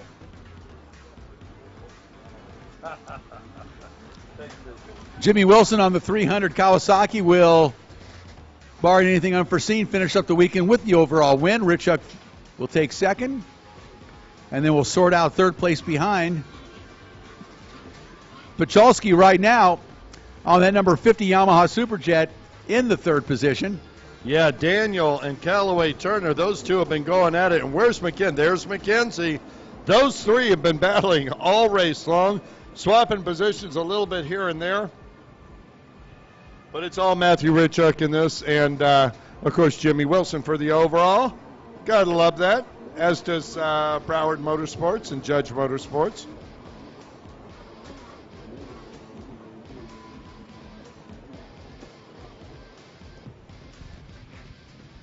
You know, speaking of those guys, all these sponsors you see that we talk about with these riders, on and on, the Judge Motorsports, the Broward Motorsports, all of them, 321 Kawasaki, and Richuk takes the white flag, one lap to go, but these sponsors really make the sport happen. Without these guys back, or these companies back, and these riders, you wouldn't have the competition we have, and we do announce their names over and over again, but it's important. And it's important to remember who they are and that they're supporting the sport. They're supporting the racers. And when you go to buy your parts and accessories and gear, you know, for riding, whether you're a recreational rider, a racer, whatever the case may be, keep these names in mind of these sponsors. They live, eat, and breathe this sport, put their heart and soul into it, and definitely respect that and support them when you have an opportunity. Yeah, support those that support the sport, right? Oh, of course, always. Absolutely. No question about it. White flag out. All of our riders got one more lap in this Pro-Am ski stock. We've got Pro-Am box stock coming up next. We're going to the runabout halls. There's A.J. Lewinstra coming across. Brett Underhill making his way through. David Cabrera out of Miramar. Cabrera back in the pack today. Don't know what's going on with that. Usually seeing him up front. And there's your winner, Matthew Richuk. Nice third moto win for Richuk. He'll go in to the pits and enjoy a second place overall for the day, barring anything unforeseen. Strong finish for young Matthew. Yeah, great job out there today. Jimmy Wilson cruising around to the overall victory. Folks, a round of applause for Jimmy as he comes by. Great job out there, as usual. Yeah, Paul Pachowski, he's going to take home that third position in this moto. And here's that battle, and look at this. McKenzie been back behind those two riders all race long, going to try and make it. Didn't make them all, so it's Daniel, McKenzie, and Turner.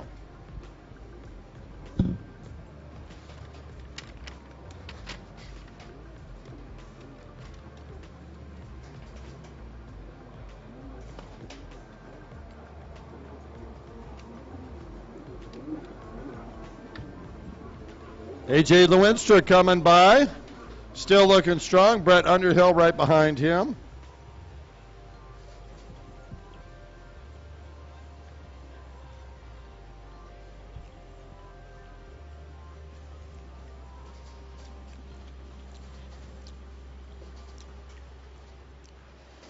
Move on to Pro-Am Runabout Stock, Box Stock as it's called, with seen some good battles in this race over the weekend between Frame and Snyder. We'll see what Moto number 3. I'm excited for this one. See if Snyder can break out anything for Frame after that second moto. So I got to ask you, Rick. They say box stock, and I've heard that a lot, but shouldn't it be crate stock? Because they come in crates. That could be. That would be more appropriate. Yes, they do. All right, Norm East, letting them go. Oh, and they're side by Snyder. Frame and Troy Snyder side by side on the outside. Snyder got the whole shot this time. Oh, it's going to be interesting. Snyder's got some speed on that outside built up. Keep an eye on Snyder on the outside part of the split, and he's got a Frame behind him. So this will be good. Osborne's on the inside. Not to forget about Osborne. No, Osborne's going to take second. Snyder out in front. Osborne second. Frame third. Oh, that's going to add to the fray, isn't it? Oh yeah, absolutely. This is going to be good. Keep an eye on Cameron Frame, number 21 out of Charleston, West Virginia, riding for Hidden Trails Motorsports, Yamaha Judge Motorsports, as he has a pair of wins in the first two motos under his belt, and he's going to try to track down both Dylan Osborne and, of course, Troy Snyder, who has the lead right now. Well, all Frame needs to do is get by Dylan Osborne, and he gets the overall. That's the way it is. The way he rides, I'm not sure he's going to be happy with second.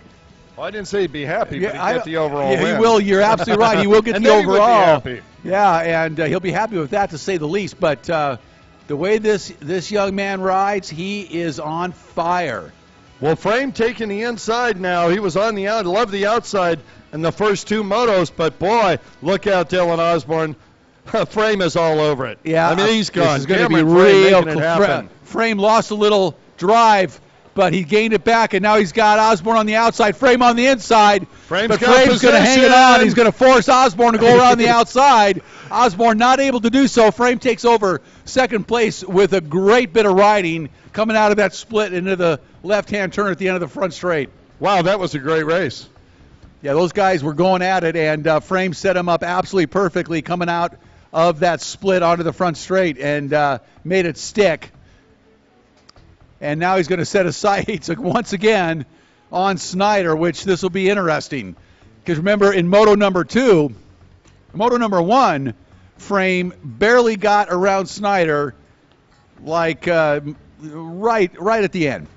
Moto number 2, Frame pulled away and dominated that race. Now we're here in moto number 3. Snyder in front of Frame, Frame behind him, closing the gap. Let's see if Snyder can hang on to the lead here in moto number 3, because Frame is on the gas and already closing the gap on Troy Snyder. But, you know, Frame he does not let off the throttle. He's got that throttle pinned on every corner, and either he slides a little bit and loses a little bit, or he hooks up perfectly and gains a little bit. It's all or nothing with Cameron Frame. But if he can keep that Yamaha hooked up behind Troy Snyder, He's going to close that gap little by little by little. Yeah, I'll tell you what, those big Yamahas out front, I'd have to turn on the microphone, whatever. Here comes Cameron Frame down the back straightaway, tracking down Troy Snyder. Frame on that Yamaha. Snyder also on the Yamaha, riding for Judge Motorsports and Snyder Belt. Troy Snyder, obviously longtime competitor, pro watercraft racing. Cameron Frame, young man, on the gas and just charging behind Snyder right now. One more lap. They come around the front straightaway. Snyder out in front. Frame behind him. Dylan Osborne hanging on to third behind Frame. Not losing sight of the leaders in this one. Osborne keeping those leaders in sight. I know he'd like to get back into the fray and mix it up with both Snyder and Frame if he can. Trying everything he can to keep up with those guys. 3 Yamahas right now in this box stock Yamaha class. Obviously, the GP 800 has emerged as the boat to have in this stock Yamaha, or the stock Yamaha class. That's pretty much what this is. So, yeah, it is. It's the truth. It's just the way it's worked out. Yamaha's come out with a brilliant watercraft, the GP 1800, and we see the results right here. We've seen them for about a year now since the introduction of that boat. And these riders are going to be on whatever is going to put them in the best position to win, and that's why all 3 of these guys are on Yamahas right now in this stock class, with Snyder maintaining the lead on that Judge Motorsports Yamaha GP 1800, Frame right behind him, and then Dylan Osborne. Dylan on the Jet Lift Fly Racing Action Kawasaki Yamaha GP 1800 out of Groveland, Florida. Oh, is he? I might stand corrected on that. There's a possibility that Troy might be on an FZ, one of the former Yamahas. Hard to tell exactly from up here, but we're getting fed some expert information from our reliable sources, who is really reliable with sport racing. We won't name names, but he comes up here when it's time for sport. I know when it's time for sport class, I don't even have to look at the scoring sheet. Is that deep throat? We won't go there, and but he is a great source of information in the sport class. But out in front right now in this box stock runabout class, Troy Snyder, and I think you're right, he is on an FZ. That is absolutely right, on that FC Yamaha. Looks like Frame is on the GP, and then Osborne, it looks like, possibly on a GP as well. But right now it's all about Troy Snyder on that Judge Motorsports Yamaha out in front, doing a nice job keeping Trey Frame behind him. Of course, Frame with a pair of wins knows he's in the driver's seat for the overall. And if he keeps Dylan Osborne behind him, which is easier said than done, because Osborne's not trying to he's not going to let Trey Frame get away. This is a points battle. These guys are battling for National Tour, Pro Watercross National Tour overall points championships. So every point is critical. We're leading into the final race next weekend in Charleston, West Virginia. So these guys are battling for position, battling for points throughout. Yeah, nothing like grabbing a couple extra points just before the final round.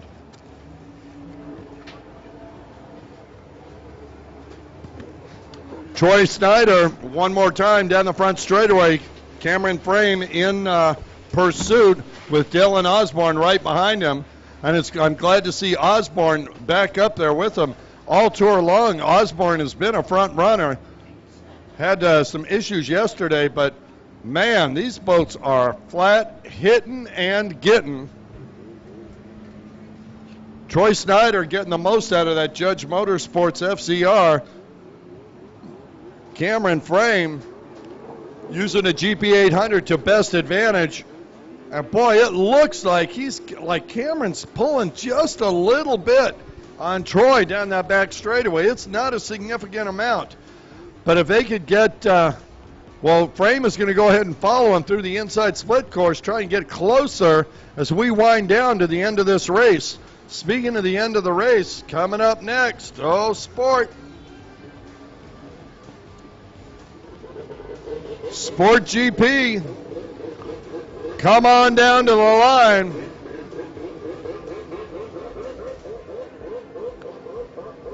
Boy, Frame has taken some great lines through here. I'll tell you what.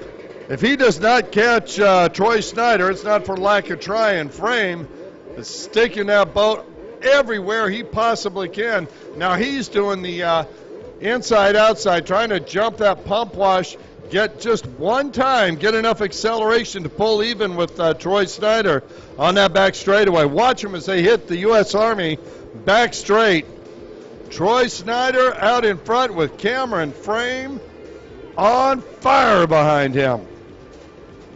And Frame just going so deep at the end of the straightaway. He lets off maybe 10, 15 yards further on than Troy Snyder.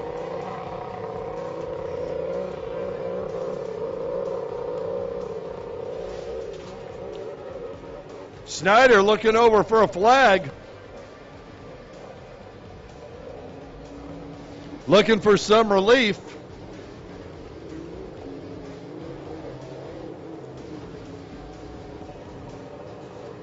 Cameron Frame will not let him go.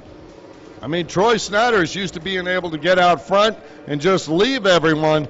That's not happening here today. Cameron Frame has got 2 moto wins. He's in the catbird seat for the overall, and yet he still wants to make the pass on Troy Snyder.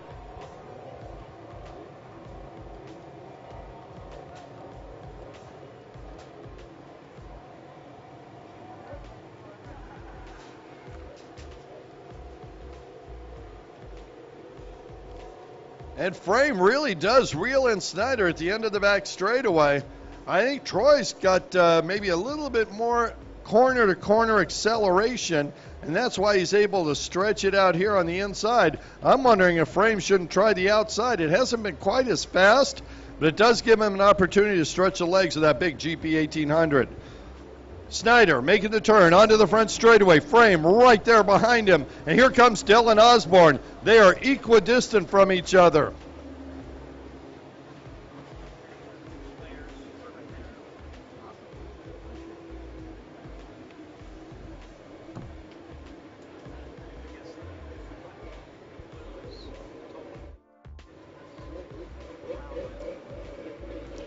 Snyder and Frame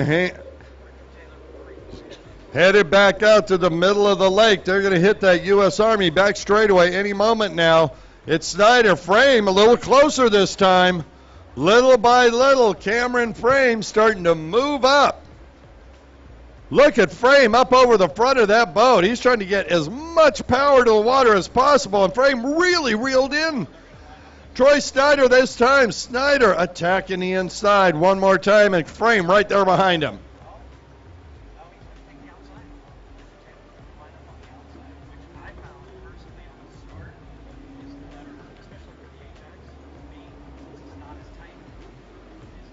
Two laps to go.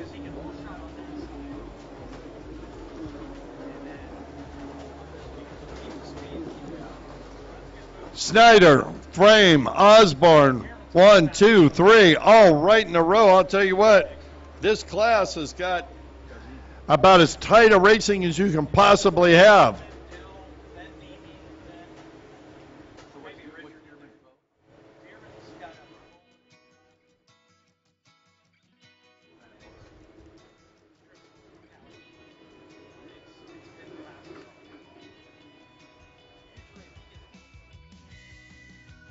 Tell you what, Cameron Frame has been reeling in Troy Snyder. There's only a half a lap to go. I don't think there's much chance. Troy Snyder is going to make that boat impossible to pass. Folks, when these riders get here, let's have a big round of applause. They've given us 3 phenomenal motos. Troy Snyder will win this moto. Cameron Frame is going to win the overall.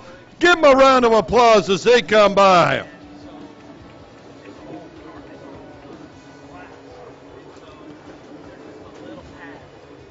in one more lap.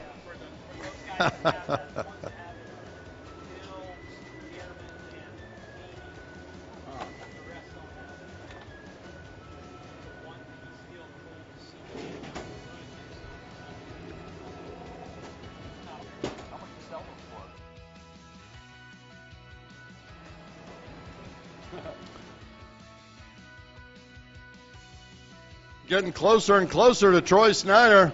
Not near close enough to take the moto win unless something happens to Troy. Dylan Osborne right there with the leaders. Snyder going to hit the inside. Final time through. Frame going to follow him.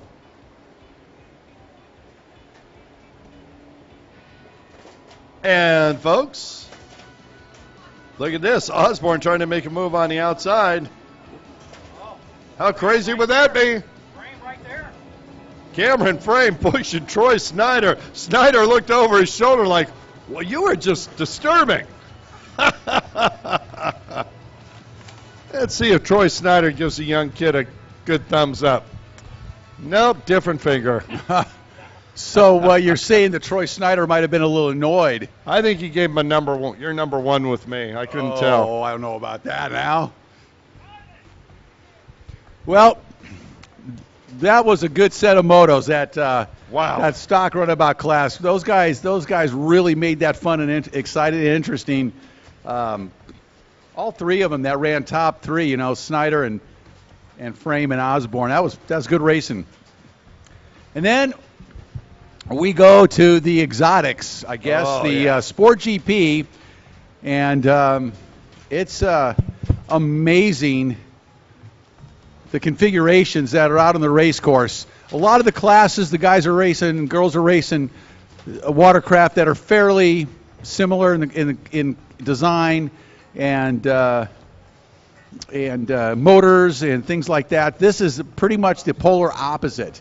We've got a wide array of machinery down here, aftermarket hulls primarily, a few stock hulls, both Yamaha Wave Blaster based in a lot of cases, not blasters, but blaster-based hulls and HX hulls, and then a few stock hulls thrown in. And good Lord, the array of engines in these things takes a mathematician to figure out. Fortunately, I've got Brian O'Rourke up here with us. And I don't know anybody in the world more passionate about sport class racing than Brian. So he comes up here and makes us, at least helps us to sound like we know what we're doing. I don't think anybody can make us sound like we know what we're doing, but he certainly tries his best, and it's appreciated. But Brian, I think, knows everything there is to know about sport class racing and comes up here and fills us in with some amazing knowledge. But yeah, we're talking Sea-Doo 951s. We're talking Judge-built triple-cylinder Kawasaki engines. We're talking about a 4-stroke motor in a HX hull. And you know what's the deal with this, man? This is insane. Yeah, this is fun if you ask me. Did Jules Hopkins get that boat fixed? He did not. I don't see him down there. No, unfortunately he did not get it fixed. And the one thing about this class is, with these exotic motors, unlimiteds, it's loud. Yeah. Very loud. Looks like Dearman on the outside got the jump on Richard Taylor. Nemi on the inside. Looks like he's got the whole shot covered on the inside. We'll see. Look at Richard Taylor on the outside trying to get through on Dearman. And that's Nemi on the inside. Sam Nemi with the whole shot on that rocket ship blaster he's riding. Yeah, and it looks like Dearman definitely got the inside split dialed, and it's Nemi coming across the line first. And Nemi out in front. Dearman in second. And Keith Dill sticks it in there for third. And then Taylor behind Dill. But Taylor's going to sweep the outside and close the door on Keith Dill. Nice job by Taylor that time. And he needed that, Rick. Well, I don't know if he needed it for the points, but he needed it for this moto for sure. But Billy Dearman, that's a fast ski he's got. Yeah, that's a Tim Judge That's a world championship ski right there. Won the world championship last year in Naples, and that's one fast ski. We all know that. Tim Judge wrenching on that thing. And tell me a little bit about that. What is that configuration? That would be a bullet hull with a Tim Judge triple Kawasaki full-blown motor. So that's a carbon fiber bullet hull. Yeah. Right? Based on an HX. No, based on the Blaster. Based on the Blaster with a Tim Judge 1100cc full-on, fully built bad boy. And they've got it dialed, man. Every week they're a contender. And looks like he's got it handled right now. So he's in second, but so what? Let's talk about Sam Niemi out in front. Niemi's on that Blaster. What is that all about? Well, Sam's basically got almost the same package, except for he's got a different hull. He's got a Hamilton's hull. And Hamilton Texiera down in Florida. I worked real hard with Sam to develop this hull, and Sam's been unstoppable all year long. This isn't even his good one. I mean, this is his backup boat because he's got fuel injected on his one that he tried to race last week and this week and had a little bit of problems on it, so he went back to his backup boat, but obviously... So this one that he's blown everybody away on right. is not his fast one. Right. It is not. And but look at him. He doesn't seem to know that. I don't know. And I've heard some dollar figures thrown around about the value of some of these top line sport class GP boats. Yeah, well, you're looking at $8,000 just for a haul. I heard that intake rates are billet intake rates. Only one source makes them, and they're $1,000 for an intake rate. I'm in the wrong business.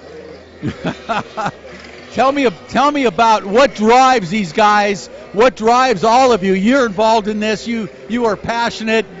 These boats were manufactured in the mid-'90s, right. Basically. Yeah. What drives this? Well, I think anybody that's ever thrown a leg around a sport boat knows the thrill that you get. It requires some skill and balance. They're very nimble. You can really control them if you know how. And once we've had them, you don't want to let go of them because they're just so fun. And then when they started allowing us to do some things, some open class rules, GP rules, where you can put your own motor combination. Now the builders get a chance to use their imaginations. There's stuff out there that has never been done before. We're currently working on a hull and a motor combination that's never been done before. We're waiting to get Kelly Smith on it for maybe next year if we're lucky. And it's just something that you really love doing. You want to see how fast you can actually go. And quite frankly, we're all trying to beat Sam. And nobody having any success at the moment. Not really. He's his own worst enemy. He's the one that beats him.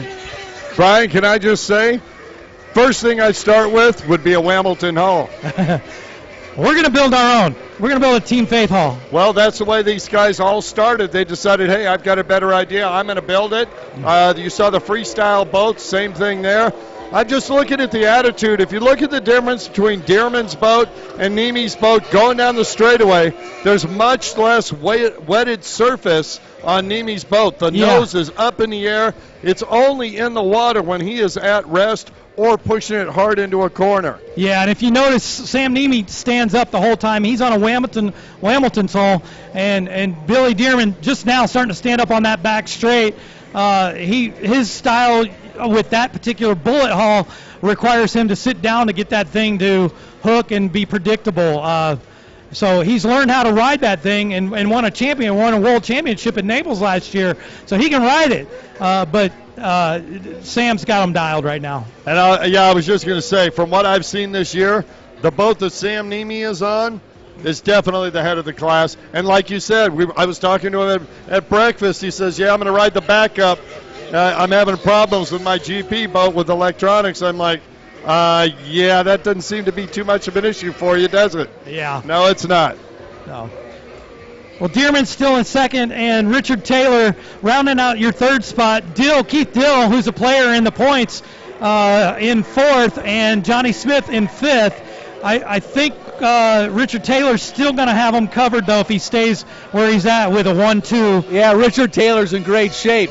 So basically these sport boats are kind of a cross between a stand-up and a runabout, basically. That's right. They're basically a stand-up, a little bit 6 inches wider, I believe. No, 8 inches wider than a stand-up you're allowed to go, and but with a seat.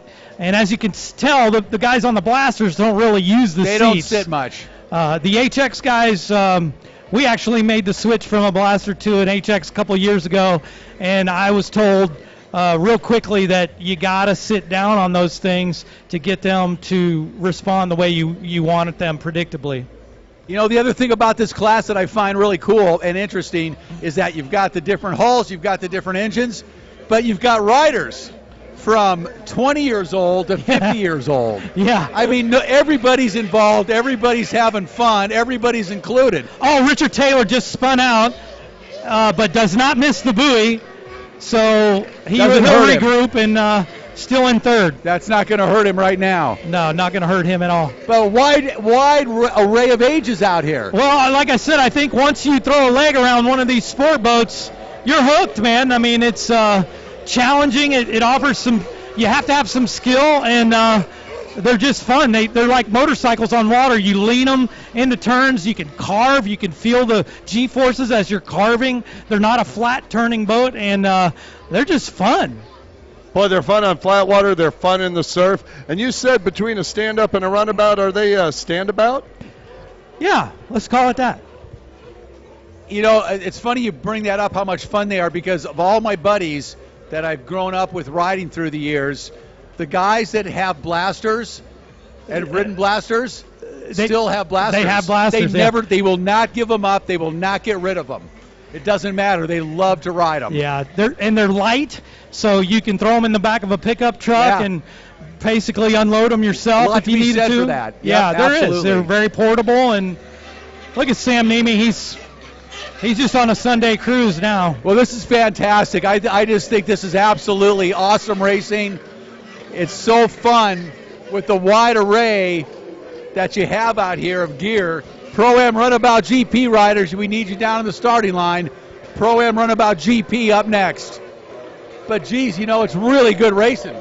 Really competitive, good racing. Yeah, and it's fun to watch the internet forums weekly and see who's trying to do something. I know there's a guy in Texas that's putting a spark motor in a blaster right now, and that's been talked about quite a bit. That motor can, because it's 900 cc's or lower, can now be turboed. So if you get a turbo spark motor against one of these two-stroke triple-cylinder Cowie motors or Yamaha motors, that might be something that's pretty competitive. I know in Thailand, you don't even see blasters in Thailand hardly anymore because they're all running the, in this class, they're all running the HX with the turbo spark motor in an aftermarket HX hull. So is that a 120 Ace motor? Is that what they're running in these, the 120? It's a 900. Originally a 90. 900 cc Ace motor, that's right. The 900, okay. But they turbo it and put an ECU flash on it, and then it's, hold on. Good. That is awesome to know. I've seen this grow, and you really hear a lot about this, like you said, on the internet stuff. Yeah. And basically, what you're saying is this is developing and evolving essentially on a weekly basis. It really is, and like we've been hearing about Jules' four-stroke for a while, waiting to see it in action. I know he raced a race in Texas a month ago or so, and he covered the field pretty good, but we really didn't know how he would stack up against some of these boats. And as we saw in that last moto, he was in the mix in third until he had some problems, and I don't really know exactly what happened. I didn't get the inside scoop on that yet, but obviously he wasn't able to make it back into the field this week, this moto. Well, out in front, Sam Nemi is leaving no question as to the power of his setup. He has it dialed. Yeah, and you can tell by his body language that he's backing her down, saving some equipment, waiting for the white flag. He knows exactly. There's nothing else he can do, and he's got them covered. So Richard Taylor in second. Looks like he's in. We got Dearman still in second. That's Dearman in second. Dearman has a 2.5 moto finishes. Yeah, and he's sitting in third right now overall. He's in third. To Keith Dill, so he's going to probably cover Keith. Well, they might tie, I guess, because Keith's in fourth. But it looks like Richard Taylor's in pretty good position. Yeah, I think Taylor's got the overall. What a race. 3 motos of this. Hard to keep track of all the changes, everything going on. This is serious. Yeah, and I tried to come up here and do some quick math with the stock class, and I realized we need a calculator. So you need the Pro Watercross official calculator. Yeah, we need a calculator. Yeah, you do. But basically, we don't need a calculator to know that Richard Taylor, if he stays where he's at, and I can tell by his riding too, he's not pushing it either. He's just keeping Keith Dill back there. I don't think he's really got anything for Dearman right now. He doesn't have to have anything for Dearman. He knows Richard's a smart guy. I don't know if you know it, but Richard Taylor is literally a rocket scientist that works for SpaceX. So I don't know who he works. He's worked for NASA, he's worked for Siemens, and he's worked for SpaceX. The guy's smart, and he pretty much, I bet he knows where he's going. He took his goggles off, so he's not that worried. Yeah. So he must know if he stays there, he's got the overall. White flag out, 1 lap to go for Sam Nemi. Sam has basically checked out.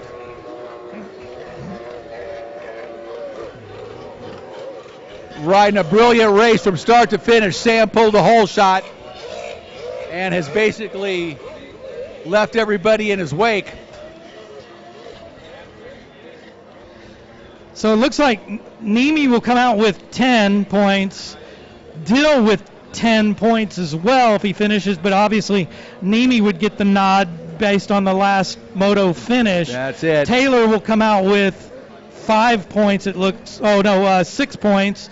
And Dearman, a 7 and a 2, 9. So it looks like it might be Taylor, Dearman, and Nemi with Dill tying for third, but being relegated to fourth. But Richard Taylor right now looking like he's going to take the overall this weekend.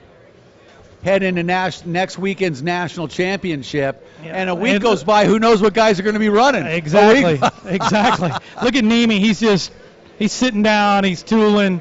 He ain't worried one bit. He knows he's got the win. He's feeling good right now. Yeah, got this win under his belt, but not a successful weekend as he would like to have. No.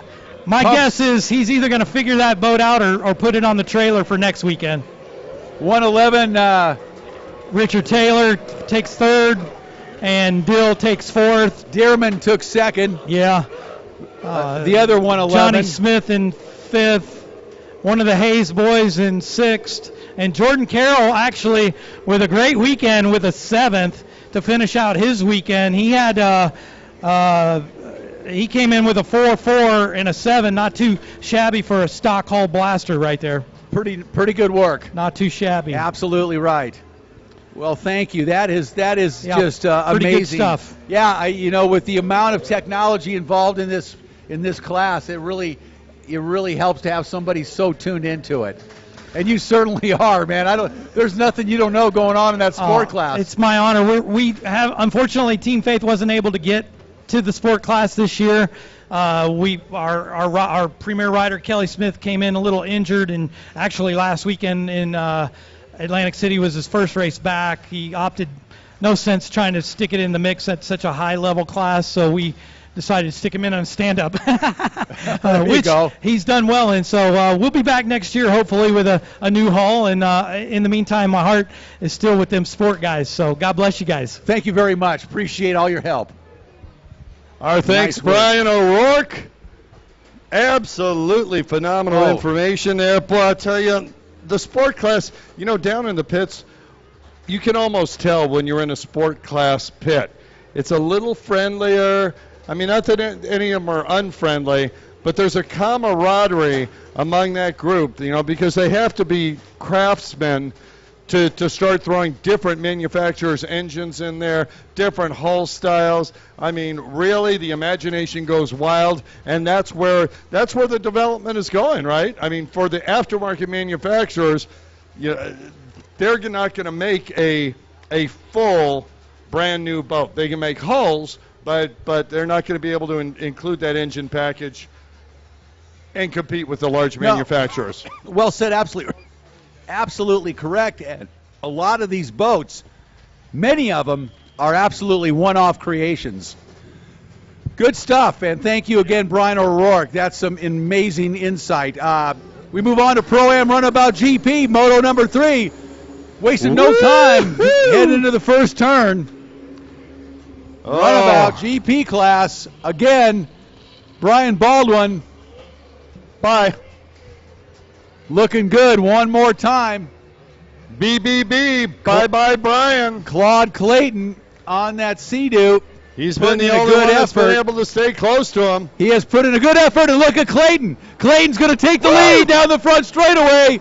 The 114 Sea-Doo of Claude Clayton eclipses Brian Baldwin on the outside split to take the lead. Oh, and Baldwin spins out. I don't think he can believe what just happened. Well, not only that, Rick, but at the end of the front straightaway, talk about skill. Brian Baldwin hit all that pump wash. Claude Clayton went completely sideways, was sliding sideways, rode it out, waited until he got solid water to hit the throttle, and then yanked that thing forward. Man, great move by Brian Baldwin right there. Claude Clayton, he knew he had to get out front.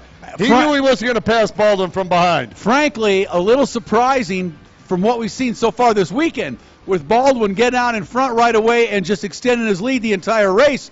Claude Clayton keeping him in sight, but Baldwin really having his way. And so now this third moto, this is kind of fun and a little surprising to see Clayton in the driver's seat. Let's see what Baldwin can do from second. And Clayton chose the inside of the split that time. I think that's maybe he used the outside to get the lead, took the inside, I think, to protect it. Yeah, well, I think in the other motos when he was in second, Baldwin was taking that inside split, so Clayton felt he was forced to go to the outside split to try to make something happen. Now that he's got the lead, he's going to go to the inside split, which I believe the racers feel is the faster way to go. But sometimes you got to take the outside just to throw caution to the wind and take a shot at the leader. Here comes Baldwin down that back straightaway, and that GP Yamaha has got some ferocious top end on it as he tracks down Claude Clayton. It's almost like a rubber band between those two boats, right? And at the end of the straightaway, the rubber band starts compressing, and here comes Baldwin like a freight train. Yeah, Baldwin's got some major horsepower and speed on the top end of that GP 1800. And it might be a little bit much for that Sea-Doo right now at Clayton. Clayton's going to have to work that Sea-Doo with everything he has to keep that out in front of Baldwin. He is going to have to utilize the really great handling and carbine of power of that RXPX hull to keep that Sea-Doo in front of that Yamaha GP 1800. A classic battle between two of the top watercraft in the world, the Sea-Doo RXPX 300 and the Yamaha GP 1800, going at it tooth and nail here in Lake Hartwell, Georgia on the Heyday Wake Boats Pro Watercross National Tour presented by Broward Motorsports. We are treated to a classic battle right now. A classic it is. Both riders in the split course attacking every buoy like it's their last. On the inside, Claude Clayton using everything he's got. He looks over, sees Baldwin coming. Baldwin's going to be there. Clayton's going to have position. Baldwin's got the top speed. Who's going to hold on longer? Clayton makes it happen. Baldwin's sweeping around the outside. Clayton going to block him. Oh, man, I'm telling you, Rick Lake, this is what I call racing action. Claude Clayton would not allow Brian Baldwin to get by. And that right there is simply the difference between the professional and amateur racers. Claude Clayton, being a professional racer, is not going to let off with the pressure on him. Baldwin put every bit of pressure you can put on Clayton. Clayton not phased, not going to let off, not going to open up the door to Baldwin, and going to make Baldwin pass him. If he's going to pass him, he's going to have to go around the outside. He's going to have to utilize a split. He's going to have to figure out another way because Claude Clayton is not going to be intimidated. I'm telling you what, Brian Baldwin came into those splits at Mach 7. Look out, Claude Clayton. Brian Baldwin is going to be making a move right here, right now. Baldwin onto the front straightaway. Here comes Clayton. Baldwin going to look for a top speed advantage. Not going to get him. Clayton going to go wide, cut tight. Not this time. That time, Clayton really rode very cleanly through the inside split, no mistakes, was able to maintain that lead over Baldwin. As I said, he looks like he is going to he's going to utilize the really great inside turning on that RXPX 300 hull and force Baldwin to go around the outside if he's going to pass him, and that is easier said than done. You really have to have superior speed to go around the outside of a rider at any race level, let alone where these guys are at. Rick Lake, I just got inside information. These guys are mortal enemies. No, just kidding. They're best friends off the track. So how fun is it for them to be going against each other? They'll stop and have an adult beverage after. Oh, that's it. Well, it's unofficial, so I'm just saying. Clayton looks over, sees Baldwin there. It's like kind of shrugs a little. God, I tell you, I miss racing sometimes. When you're racing against a friend like that, there's almost nothing better. I don't make those calls out there, but that looked pretty close. So we'll see if Claude Clayton's going to be okay out in front. But regardless, we are treated to a knockdown, drag-out fight here between Sea-Doo, between Yamaha, between Clayton, between Baldwin in this Pro-Am Runabout GP class. Frankly, this is as good as it gets in pro watercross racing. The top speed that these riders are hitting, I'm thinking this has got to be over 80 miles an hour with those two boats. Maybe not the rest of the boats, but to the speed of the class, Brian Baldwin, that thing is spectacular. Down the back straightaway, they're likely hitting that speed. It's hard to say, but they're right up there. And, yeah, that GP Yamaha. Baldwin's got the inside now. Baldwin's going to come around. Clayton's going to go make up the buoy. Smart move by Claude Clayton that time. Clayton knew he missed that buoy. He goes out, picks up the penalty buoy. Now he's back up and running. Gives the lead to Baldwin. Going to be very difficult for Claude Clayton to make up for it. But he did the right thing. He knew he missed the buoy. He's going to go make it up. Now he's back on equal footing with Baldwin. And there's a lapped rider in front of it, which is crazy because it's Dylan Osborne, who's never lapped. Now that may just help Claude Clayton at the end of the back straightaway here. Let's see what happens. Well, I got to say, Claude Clayton's going to need some help. Exactly. And Baldwin, Dylan Osborne, what a good sport. Saw there was riders coming, moved way out of the way to let the faster riders go by. Again, these guys I've noticed all weekend long doing the right thing time after time. Very impressed with the sportsmanship all weekend, and Dylan Osborne, a great example. Move out of the way. These guys are racing. I'm not in it. Let him go. I got a thought. We ought to talk to Norm Yee, see if we can let these guys go until they run out of gas. Australian Pursuit. We used to do this thing called Australian Pursuit. Oh, Australian Pursuit. Was a whole different race. That was so much fun. Back in the stand-up days only, when last man standing was the winner. But that's a whole other story for another weekend. Brian Baldwin out in front.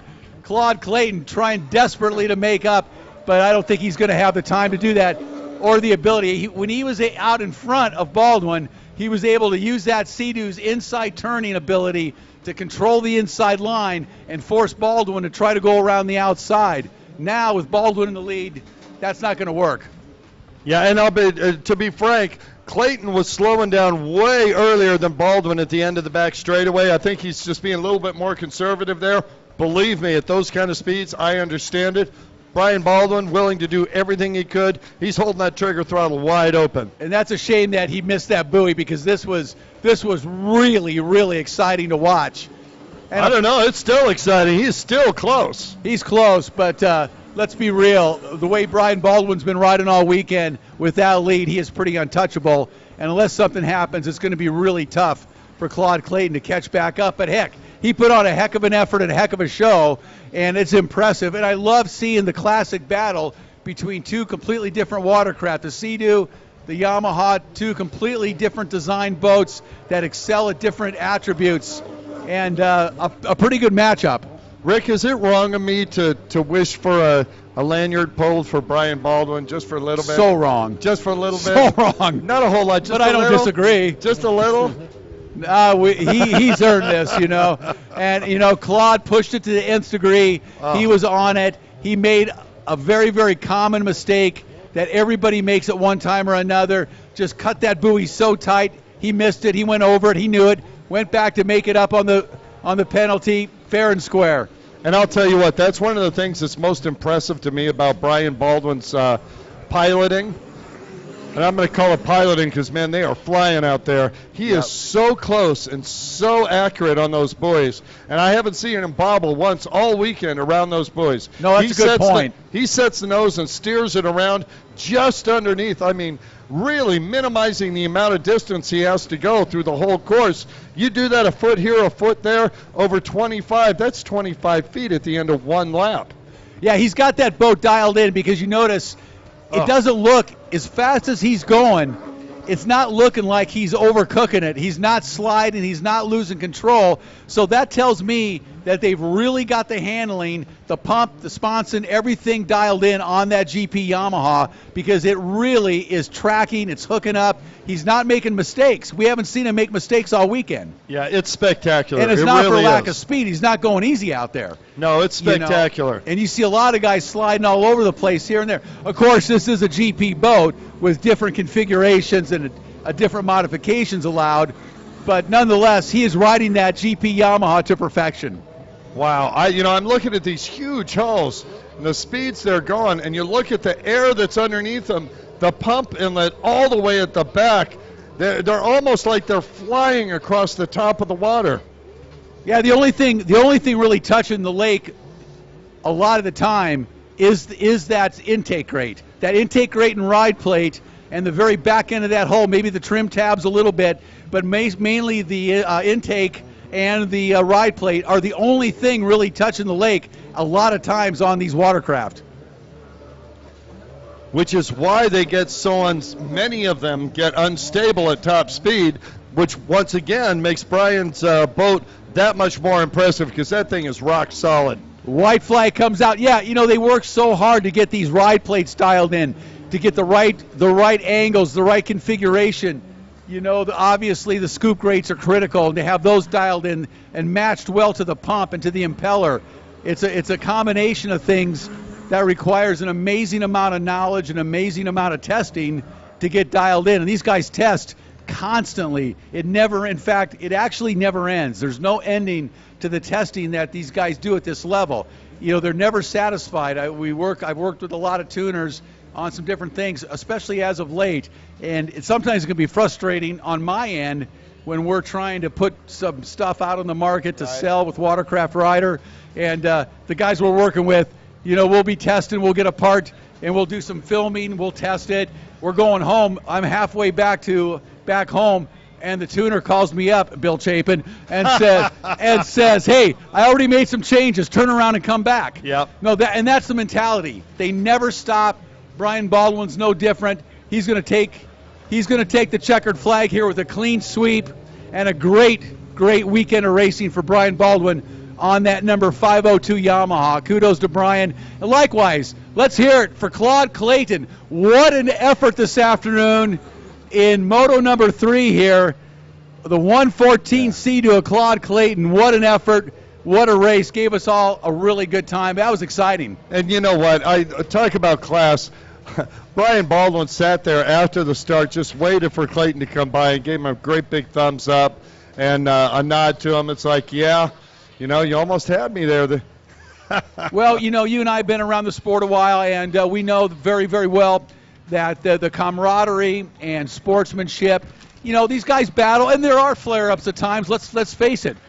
Guys do get tweaked a little bit. You're battling out there, tempers flare, emotions run high. Troy. But at the end, of the day, it's a family. It's a big family, and particularly the touring riders that travel around the country from week to week. They bond. They travel together. They see everybody at all the stops, the hotels, the restaurants. Obviously, all weekend in the pits.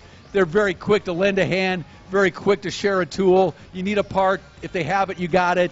It's a great atmosphere and a great family to be part of. Yeah, exactly. Last week you were ticked off. This week he's saving yours behind by giving you an impeller just in time to get on the race or letting you borrow his backup boat so you can go compete against him for an overall championship across the entire nation. That's friendship. And you have a lifetime. Believe me, these guys all will have a lifetime of stories to tell, of great memories. And I mean, we do. You know, I've been involved in this for 30-some years. You probably the same. And you know, the memories you have, the friendships you make, it's unbelievable. What were we talking about? I have no idea. Yeah, well, when you get your bell rung as many times as I have, no, that's yeah, you're a road racer. That's a different world. Absolutely true, though. You know, Dean May's coming up here and saying, "Kurt, I heard you down there. That couldn't be Kurt Nolenberg." And you know, we haven't seen each other for probably 15 years. Cool. Absolutely brilliant.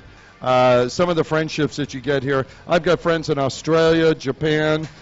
You know, they've brought me over there to see their kind of racing. You know, the split course, that came from Japan. The split start, when these boats started going, huge amounts of horsepower, they decided it was unsafe for them all to be on one line and put out 2 different courses.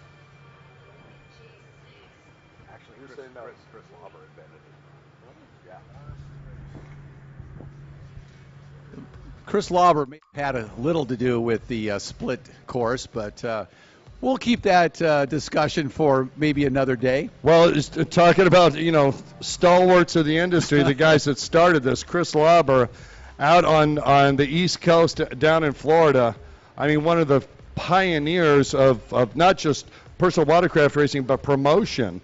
You know, he really put it together, and the rest of us have followed. Yeah, Chris did a great job, and one of the other things with Chris is he is a phenomenal photographer and captured amazing images from the very, very beginning of the sport, and still has those to this day, and you look back on some of those, and it brings back a lot of good memories too. So, yeah, Lauber had a lot to do with things in that split start. If my memory serves me correct, I believe Lauber came up with it. Maybe it came from somewhere else, but that was my my take. But here's my thought. Again, I don't really care. Maybe I forgot too. You know.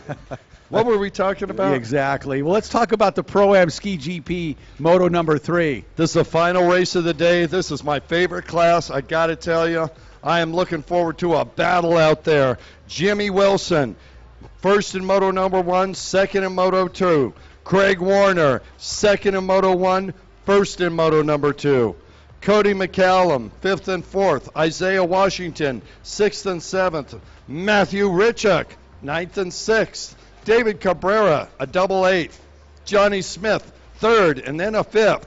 Brock Harris, a 4th and then a 3rd. Brian Campa, 7th and a 9th.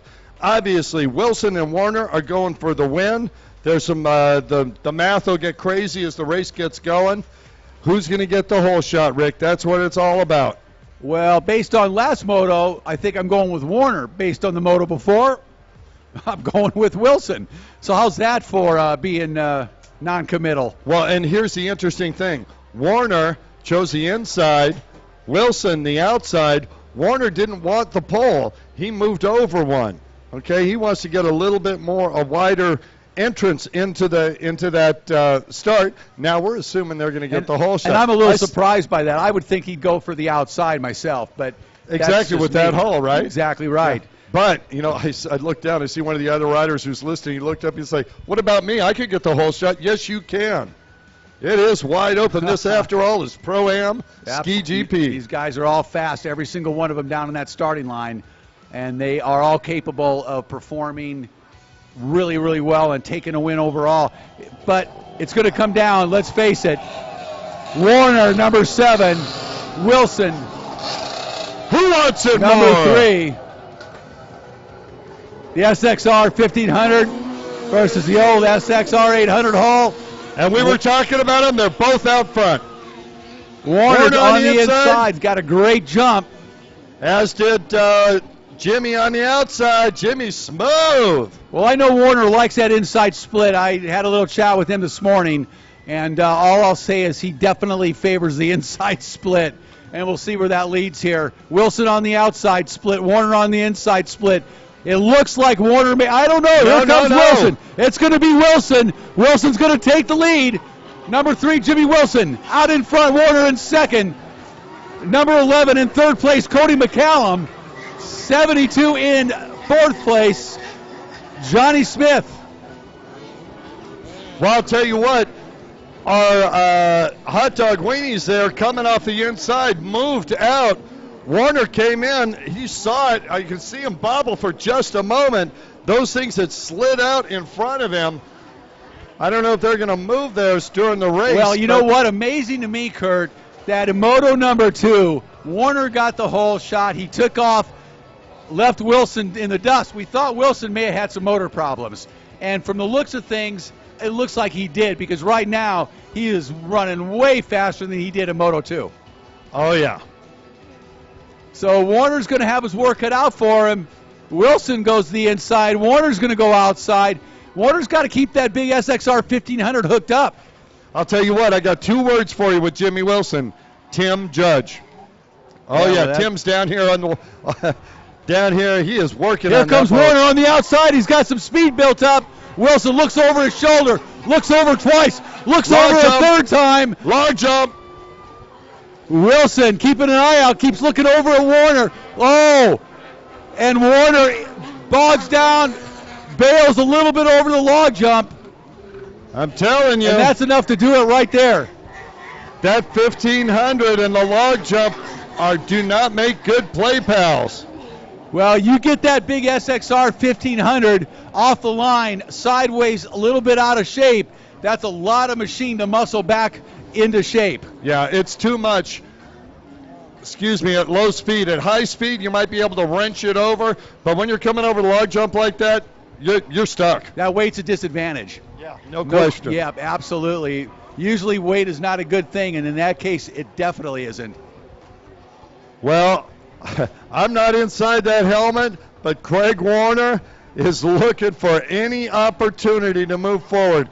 And surprisingly, once again, yes, Wilson goes outside, and I can't believe Wilson goes outside. He must see something we don't. He must like the outside line, and he goes outside. He's going to maintain the lead easily, but that's going to open up the door just a little bit for Warner. Warner to drop back. I'll tell you why he's taking it.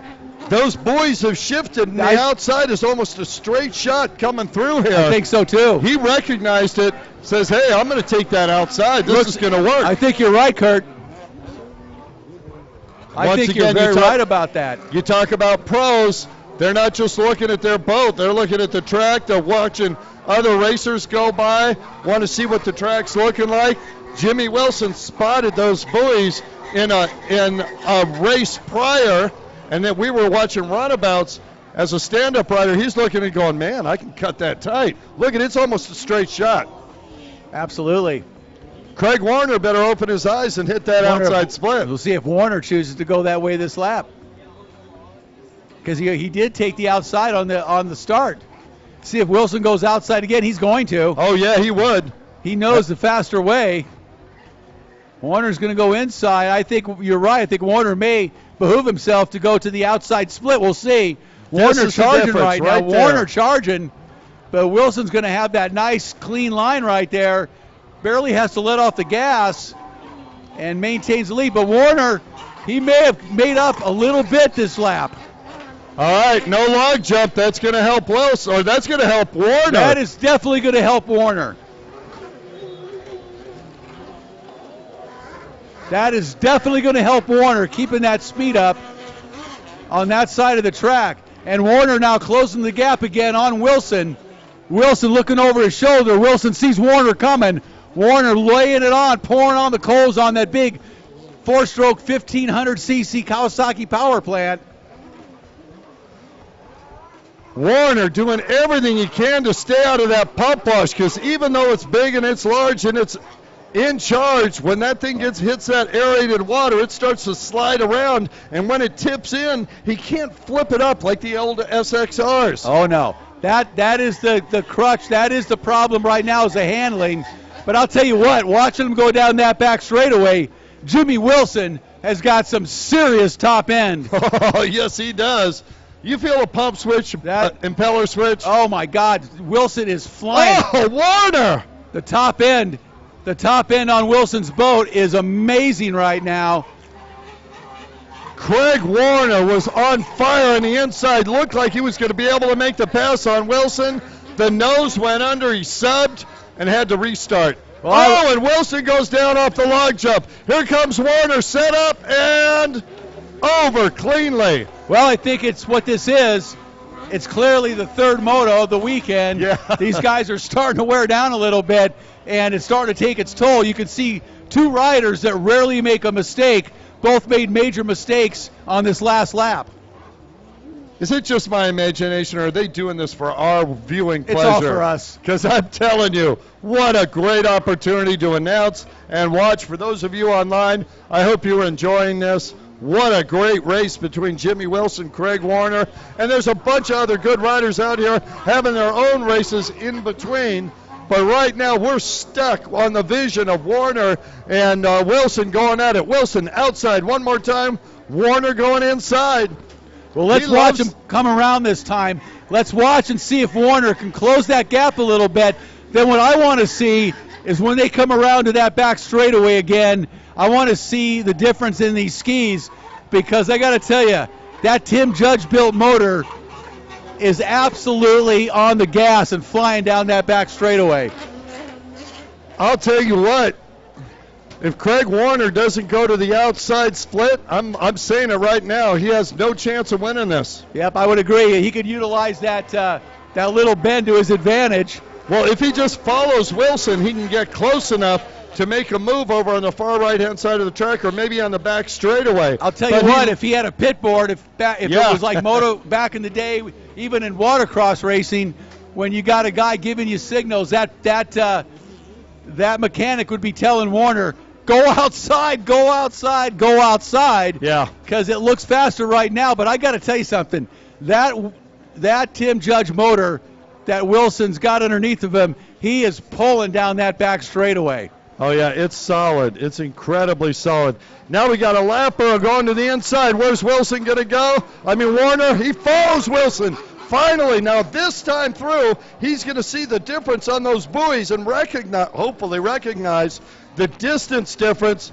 And with the laps winding down, maybe he can take advantage of that faster outside split. Wilson comes by one more time down the front straightaway. Boat number 3 with the race lead. Right behind him, Craig Warner on that number 7 SXR 1500. One time over the log. Oh, real smooth that time. Warner flying over that log jump, chasing Wilson, trying to track him down as the moto winds down. Final moto of the weekend. And it's Wilson out in front, Warner in second. And here we go. See if Warner's got anything for Wilson on these last few laps. Well, and we've got left riders coming up in front of him. And I can't believe it. Talk about good riders. Jimmy Wilson has a lapper in front of him. That's Matthew Richuk, who just won a moto. I know, I'm telling you. That kid flies. Oh, man. Look at Wilson open up that SXR 1800 hold triple down that back straightaway. That SXR 1500 of Warner's got nothing for that triple that Wilson's riding right now. And Warner's taking the outside. He's going again on the outside. He learned his lesson. You're right, Kurt. And here comes Warner. Here comes Wilson. Warner tracking him down. Warner pulling on the coals. Warner is pushing it now. He is catching Wilson. Warner all over Wilson. What a drive off of that corner down the front straightaway. Warner taking the outside. We've got two riders in front of him on the log jump. Warner's going to have to be clean. He's going to have to be clean over this log jump. Slows down a little bit too much right there. Was careful, a little too cautious. He's going to have to keep the throttle pinned if he's going to catch Wilson. Lost a little bit of ground there. He got to keep that throttle pinned over the log jump, not be tentative. It's all or nothing at this point if he wants to track down Wilson to take the overall today. Warner was sweeping there, saw Matthew Richuk coming up, just held it pinned, went wide. That's a line I think he should be taking every time through there. Here they come now down the back close straightaway. The lapped rider, Jimmy Wilson, has got that lapper in front of him, hoping that he stays in position. And those guys are going to go around him. Will the lap rider slow down and block Warner? He looks over his shoulder. That might have slowed Wilson down just a little bit on that back straightaway. Gave Warner a little. Warner goes inside. He doesn't want to deal with the lap traffic. Probably a good move this time. Oh, it's going to be close. Wilson was not on the gas here. Warner's got clean water as they come around. Onto the front straightaway. Here comes Warner. Warner's got the inside. He's going to dive inside. Here comes Wilson. Here comes Warner. Side by side down the front straightaway. And Warner pulling up on Wilson. Oh, he's surfing that pump wash. Warner played it safe that time, not going to make a mistake. He's got Wilson set up. He's got Wilson right where he wants him. He knows where he can get him if things stay the same. They don't come up behind lap traffic. Warner's got Wilson set up right now. Warner doing the sweep like we were talking about earlier and pulled right up behind Jimmy Wilson. Warner, very, very veteran racer. He's got Wilson, but now Wilson's got that Tim Judge power down that back straightaway. Watch Wilson go. Wilson's going to get away from Warner just a little bit down this back straightaway. Here comes Wilson pouring on the coals. Look at Warner. Warner's starting to pull up on Wilson. Oh, this time through the splits, it's going to be exciting. Which way are they going to go? Here comes Wilson. He's going to take the familiar inside. Warner's going to go inside. Wilson goes outside. Warner inside, Wilson outside on the split. They're pretty even. Here comes Warner on the gas on that big Kawasaki. Wilson poured it on the triple. Wilson's got it. I'm just going to say it. That Wilson's going to get him this lap. Faster. Here comes Warner making a turn. He's going to watch Wilson. 1 lap to go. White flag out. Lap riders are going to come into play right before the split. 1 lap to go. Final lap. Let's see if Warner's got it. Oh, Wilson. Brilliant over the log jump. Absolutely smooth. Hooked up and flying. Warner's got nothing for him on that log jump. No, and I don't think he ever will. The difference in the weight of those two boats, Jimmy Wilson, spectacular. That time, Jimmy Wilson reminded me of Jeff Jacobs. Never touched it, never slowed down. That 800 is just lighter, period, and a little easier, a little quicker handling over the log jumps in the quicker, tighter part of the course, and that's an advantage. All these lapped riders may not come into play. We'll see. Wilson riding for everything he's got right now, trying to keep the veteran Craig Warner behind him, and it looks like he's going to be successful into the split. One more time, Wilson goes outside, Warner goes inside, and Wilson doesn't make a mistake. He's going to have it. Oh, no question. Warner doing everything he can. He got a lapped rider. Warner giving it everything he can. Here comes Wilson making the final turn, left turn, onto the front straightaway. It's going to be Jimmy Wilson taking the win. Craig Warner in second. Oh, and Wilson. Wilson dives off. Warner comes over and dives off too. What a great ride. Two huge competitors. Let's put your hands together down there. These two guys just gave it absolutely everything they have on that racetrack. They are finished. Wow, I'll tell you what, Rick could.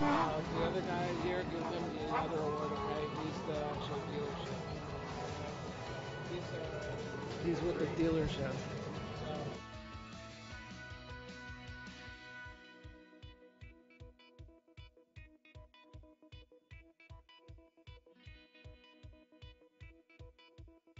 It's been crazy.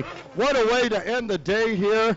I got to say our thanks go to everybody here at Lake Hartwell, at the city of Hartwell, and of course our main sponsors, Heyday Wake Boats. We got to see what they can do out there. With us now, we've got Juan. He is the district manager.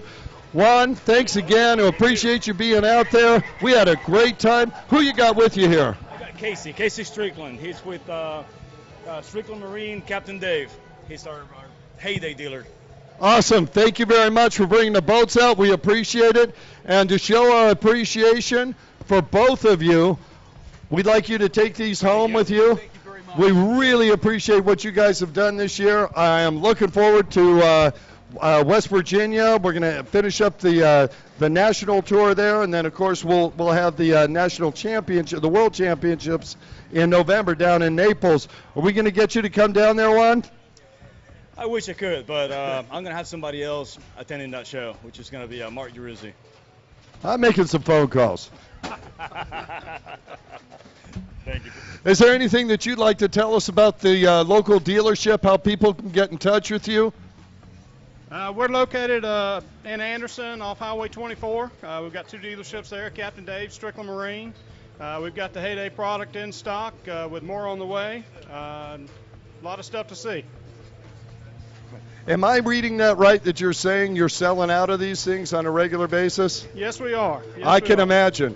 And I'm telling you, as a father of 6, grandfather of 11, I'm thinking I could put almost my whole family in a boat on the water for less than $300 a month. That's exactly right. Insane. Absolutely wonderful. Gentlemen, Juan, thank you very much. We really appreciate all the help. Please display those proudly in your home. And folks, everybody that came here, take this opportunity, stop by, see the heyday information. Remember, on a payday, go pick up a heyday. Thank you guys for supporting the sport. It means a lot, you know. It means everything. Thank you very much, Heyday Boats. We are stoked to have you part of our sport. Okay, sweet. That's what I'm talking about. We do. We're getting an adult beverage. We get a shoe. Absolutely. Man, I've been thinking about that all tour long. You got something to that. Oh, really? Oh, seriously? Yeah, he just got back this week. Yeah, he was going to help out over there, right? Yeah. You give me a West Virginia, can you bring me something back? Oh, it's legal now. Yeah. Kurt, we're right here. You got a microphone, bud? Well, what do you think? We finished that one off pretty good. Woo, doggies! Good Lord, man. I mean, really. I mean, Kurt Warner and Jimmy Wilson. That's what the sport's all about, right there, right? Yeah, I'll tell you what. Wilson and Warner, those guys, it's huge competitors. You know, and it's everybody behind them as well. You know, Tim Judge Motorsports, Factory Kawasaki, and everybody that's been helping out Craig Warner. Plus, you know, Broward Motorsports. Those guys are supporting everybody. And we were just talking to, I don't know if it was live or not. We were just talking to Juan from Heyday Boats. Ben from Heyday was here. Our local dealership as well. Captain Dave, Strickland Marine. Those guys are what made it possible for us to come out and do the tour. Great people, got a great product. Folks, I'm telling you, around the world, if you have any opportunity to stop by and see a Heyday wake boat, and especially if you can get on one, follow us anywhere on the tour. We're giving out rides. Less than 35 grand. You've got Amazing. complete setup. It's less than the truck that you used to tow it with. No question. Beautiful, beautiful boats powered by Mercury, and just a treat to have them, part of the sport. And again, ending this weekend with that final race. I haven't been announcing these races for a long time. You have. We've been around a long time. And that last race really epitomizes why. I mean, everybody on the beach was watching. Everybody was standing. I had goosebumps. I was watching as good a racing as you ever see between two of the top riders in the world here on the Pro Watercross National Tour. And I don't think you could end this great weekend in Lake Hartwell any better. You know, the funny thing is, Rick, I've been doing and thank you so much for joining the tour. It's a joy to have you with us. It's been like that all tour long. There are races that you're nail biting, you're pulling for a rider. He goes down, he gets back up, she goes down, and Susan Anderson had a great weekend. I mean, there's different stories at each one of these rounds.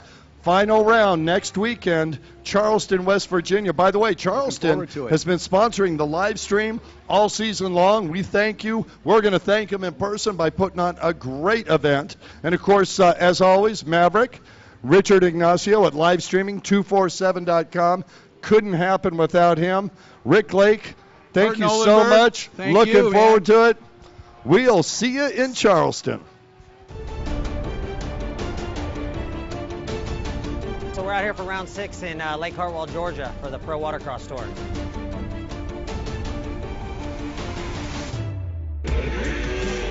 Lake racing is more similar to like road racing. So lines will be important, carrying a lot of speed around the track, through the turns, keeping good momentum. Those are going to be the keys out there today.